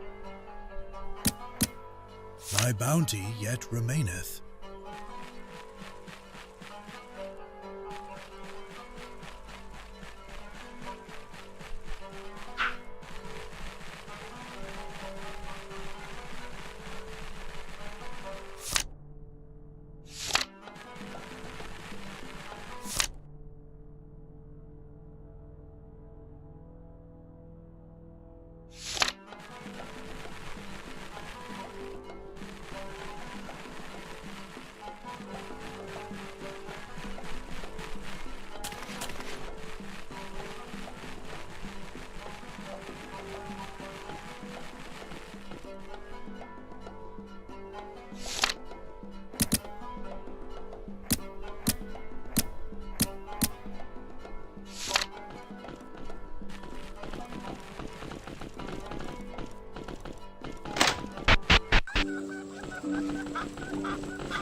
Alchemy is balance. Too much light blindeth as surely as darkness.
records that kings, either with their entourage or without it, managed a whole range of different distances in a day's travel on horseback. In January 1300, a 60-year-old Edward I, complete with his whole court, managed to travel an average of 19 miles a day. Now, that's in the winter, and remember, in January there's only 9 hours roughly of daylight, and allowing for 2 hours of rest stops and meals doesn't give him that long to travel that distance. I wonder how fast he was going. Let's do some experiments and find out. It's an incredibly blustery day here, but it's still fine enough to do some research. So I'm going to put one of these stakes here in the beginning, and then I'm going to walk out at a sensible speed the half mile that I've measured on an aerial map. Now, obviously a lot of these measurements and these timings are going to be necessarily averaged out and probably a bit rough, but I think it gives a good indication of the kind of speed that King Edward III must have been travelling at.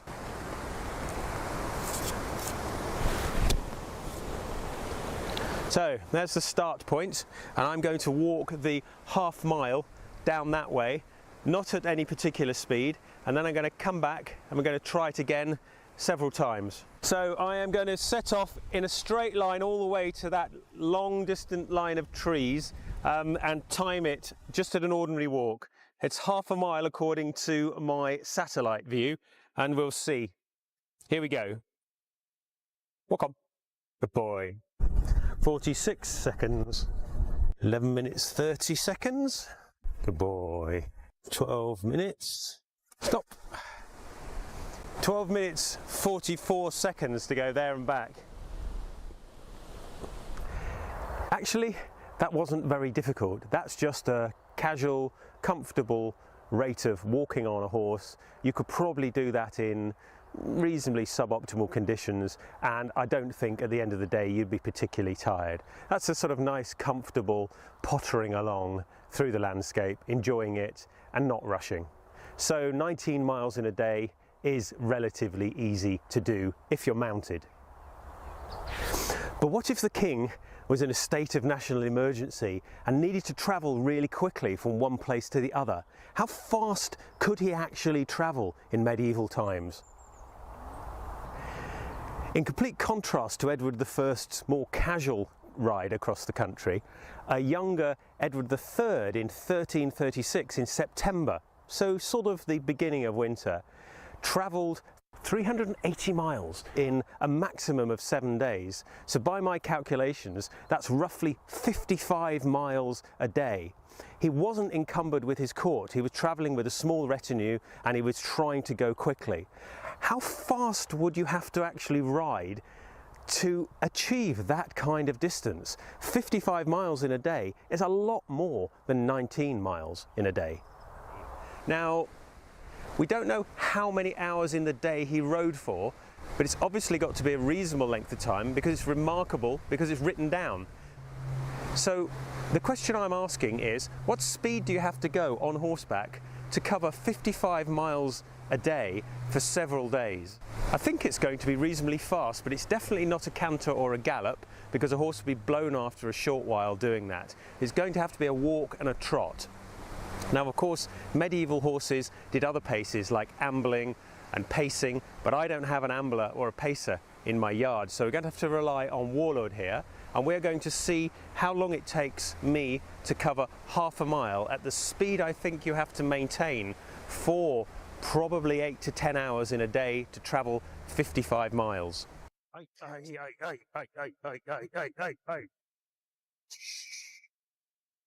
Come on, steady now. Now walk.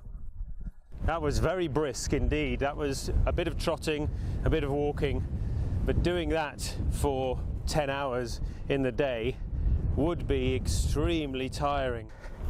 9 minutes 53 seconds. Warlord is raring to go because he's been pushed on. Of course, he wouldn't have this much energy after 55 miles of this. So 9 minutes 52, near enough, 9 minutes 53 seconds. That is the sort of speed he would have needed to maintain to cover 55 miles in one day. That's pretty rapid riding. That was actually very interesting. I had to push Warlord on quite rapidly. I had to kind of make the time work. I had to walk briskly, but also trot and a bit of jig jogging along the way. So I felt like I was rushing the whole time. Yes, I was trying to hit a specific timeline for a specific journey, but if you were pushing on, if you were Edward III and you were rushing to travel a distance across England, you would have needed to push on. So somebody would have been driving that small group of men and horses as they rode through the landscape, because you'd have to keep going, you have to keep jig jogging, you have to keep pushing on. You rest for a little bit by walking briskly, and then you go, right, everybody, let's trot for 5 minutes, now back down into a walk. So it's not an easy or comfortable pace to maintain, and doing it for 7 days in a row, possibly even faster. We don't really know exactly how much he would have travelled each day. It would have required quite a lot of discipline, and I imagine there were more than a few sore bodies at the end of each day. Good morning, everybody. I am out in the fields today because I have a set of questions I need answering. I've been doing a lot of research into medieval travel, and there are a couple of questions that I'm not satisfied that I've found the answers to. So I'm going to measure out 100 yards and use these sticks and do some experimenting like a good historical scientist. Let's go and put the first stake in the ground and then measure 100 yards from that. The experiment I'm going to do involves moving on rough ground because I think it will give us some interesting insight into the difference between travelling on foot and travelling on a horse. So I'm going to mark one area here, then I'm going to use this tape to measure 100 yards.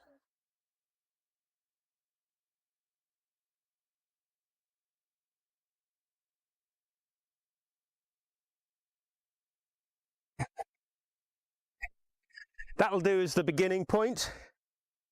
Let's tie this off roughly. I think this tape is actually 50 yards long, might even be in meters, but I'm going to use yards because it's more medieval. I could probably use chains or furlongs or some other equally obscure measurement. Right, I think this will take us to, how are we now? 165 feet.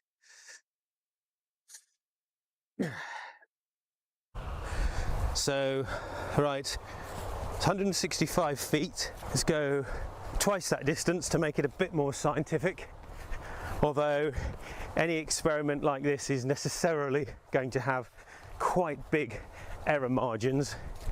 Ideally, I suppose we do this measurement over, I don't know, let's say a mile cross country. So I'm just going to move this all the way and measure it again. So that was 165 feet, about here. This tree is a lovely cherry tree. So that is about 330 feet, so 110 yards, but it's the longest we could do with this tape, and the longer distance we do the experiment for, arguably the more accurate the results will be.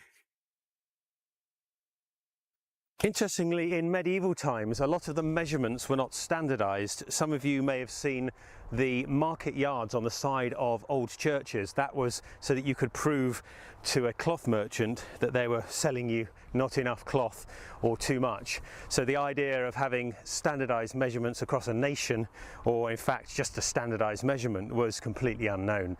The yard was considered to be the length between the tip of the nose of the reigning monarch and his outstretched or her outstretched fingers, which of course is a very variable measurement, especially if the king's or queen is quite young. But there were measurements that were used regularly throughout the building of cathedrals, for example, and those were standardized to a rod, and the master mason would have the rod that was going to be used. And that means that every cathedral's slightly different in its dimensions, because the rod was the piece of set measurement that was used by the whole building site, and that would vary from master mason to master mason. So standardized measurements, you were never really sure what you were going to get if you were buying a yard of cloth from one town to the next. Right, and I am going to walk at a pace I think I could maintain for a long time when carrying a moderate amount of weight, as if simulating me, a peasant, walking to the local fair. So let's time this. 330 yards, go.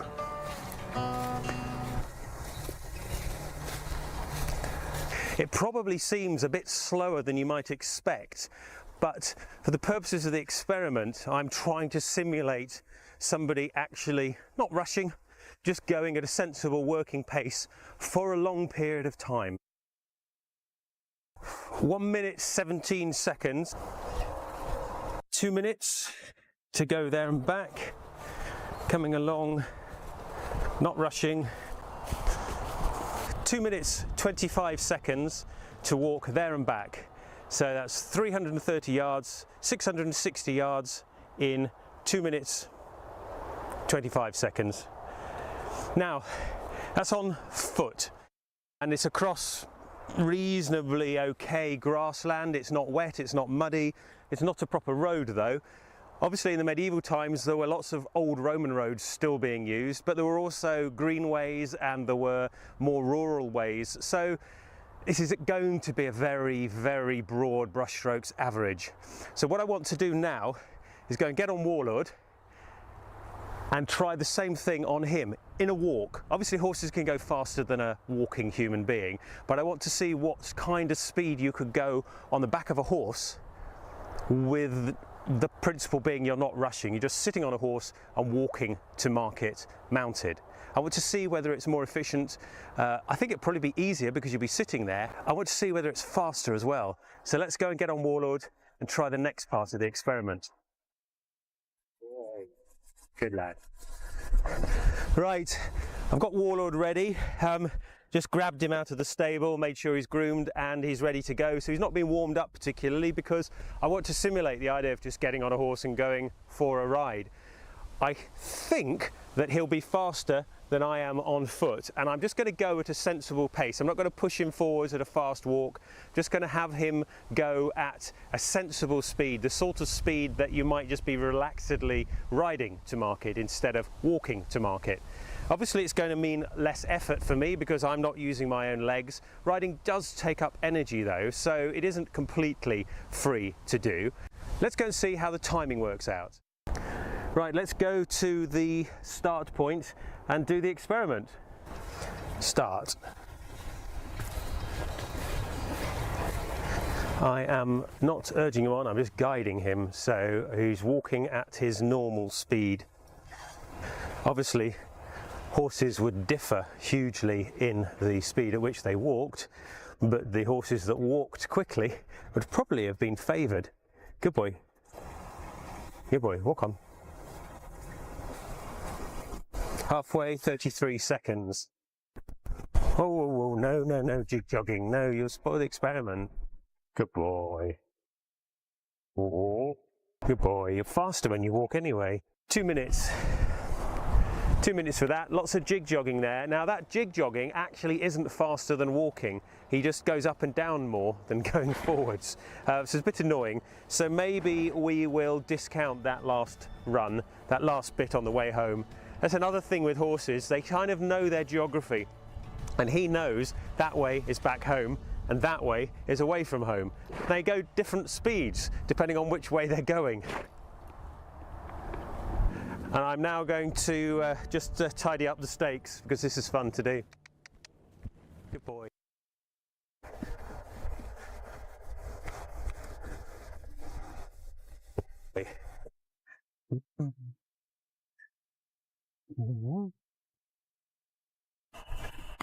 Good boy.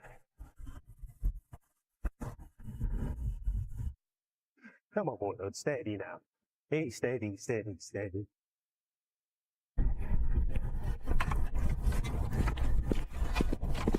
Come on, heads up.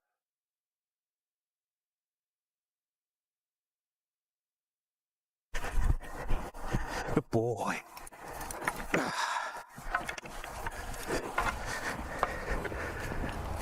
I tell you what, it's much quicker to tidy up the stakes on horseback than it was to put them out when I was on foot. So clearly at top speed horses are much more efficient than people running, but that wasn't the experiment today. But I'm going to go and take these back, get off Warlord, and then we'll do some thinking and some calculations and compare people on foot and people mounted.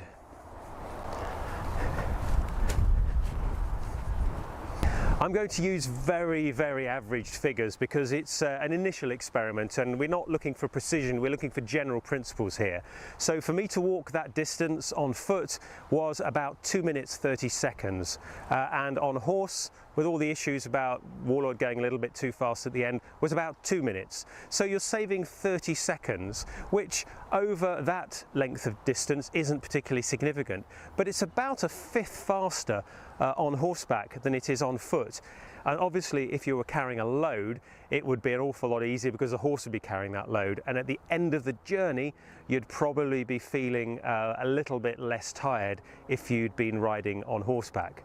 Which is why horses were used. If you had them, you travelled on horseback. It was faster and it was easier, which is the thing that balances out the cost and maintenance of having a horse.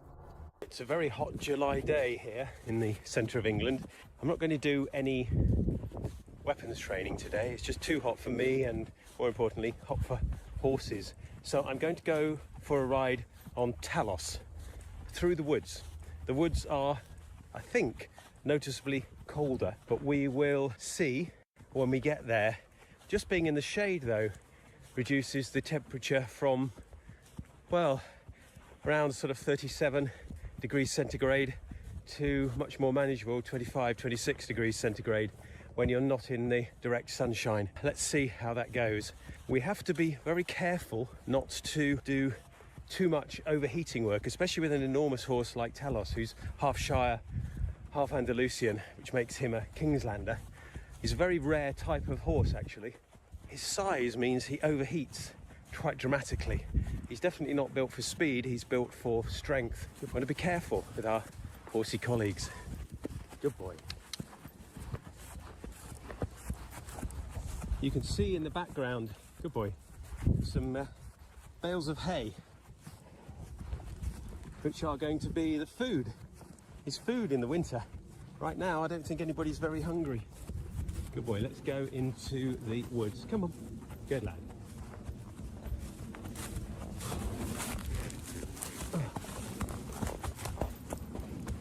It is significantly cooler in the woods, which is rather nice. Just the amount of leaf cover makes the atmosphere very, very pleasant indeed. I think it's probably dropped about 10 degrees. Still warm. You wouldn't want to do too much hard work if you could avoid it, but it is delightful. So tree cover and vegetation dramatically reduces the amount of heat that hits the ground for human life, or animal life for that matter. Plant more trees and you reduce the albedo of the earth, absorb more energy, absorb more carbon dioxide, and quite frankly make a more pleasant environment to walk in on a hot summer's day. Most woodland was heavily managed in the medieval period, and of course the enclosures, the idea of the English countryside that is hedges and small fields, was a post-medieval invention, change in the landscape, which caused quite a lot of controversy actually, and the Peasants' Revolt was partly stimulated by low wages and changing social landscape. But then the Enclosures Act come in much later and reduce the amount of land available for ordinary people to farm. The medieval landscape would have been very different to the English landscape we see today. There would not have been so many hedges. There were hedges, but they were typically around farms and small holdings, and designed really to keep pigs in and keep sheep in and that kind of stuff.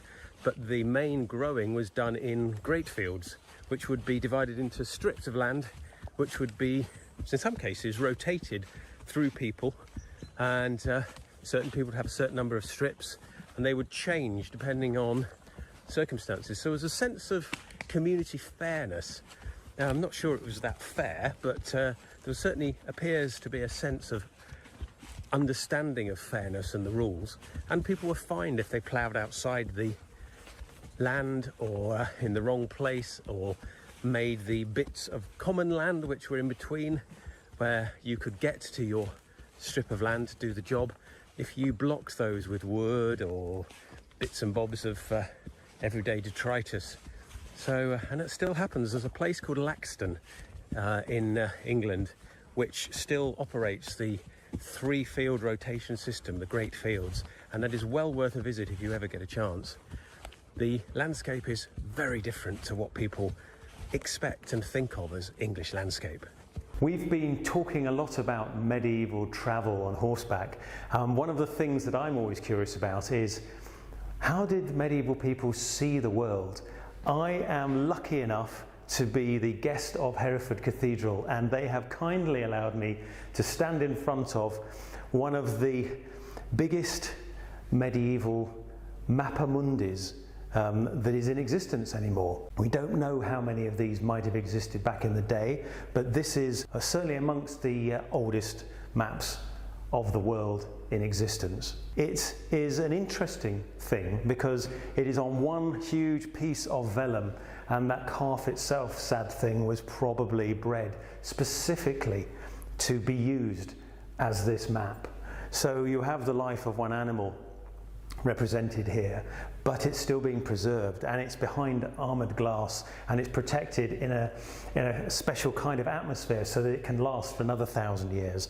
But what's particularly interesting is it isn't just a geographical map.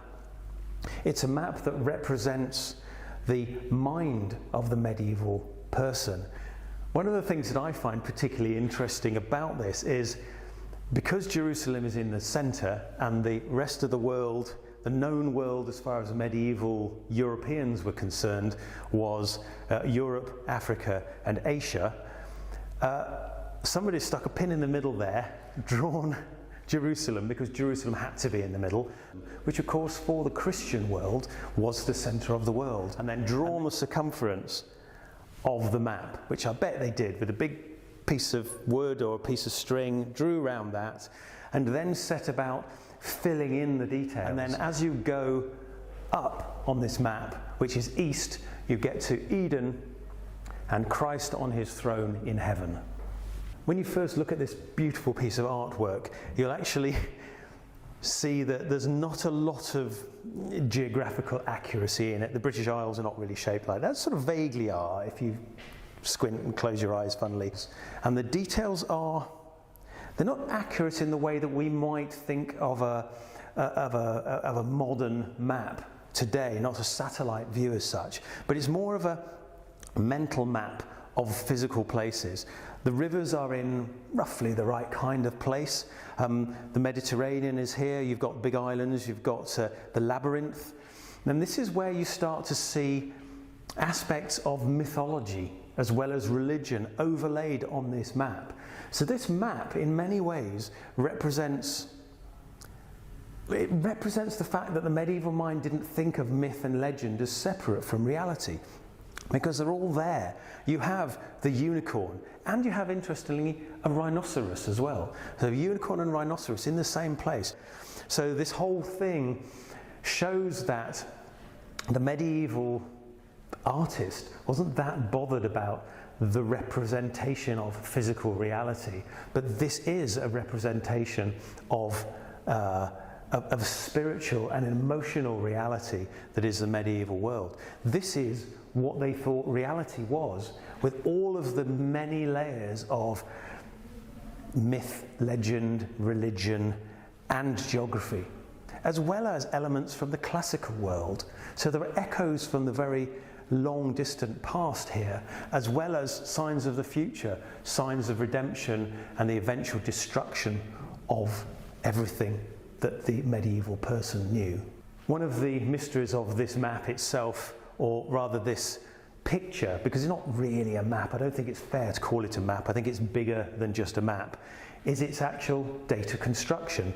We know that an individual drew it, and we know roughly when it was created because we have clues like Conway and Carnarvon Castle down here are illustrated on the map, and they were built in the 1290s roughly, and we have ideas from the style of the artwork and the style of the lettering. So the figure of Christ here in a particularly sort of slightly awkward S shape isn't really seen in England until about the 1280s, 1290s. So, and then it becomes very common in the 1300s, 1310s. So we know it's around that style.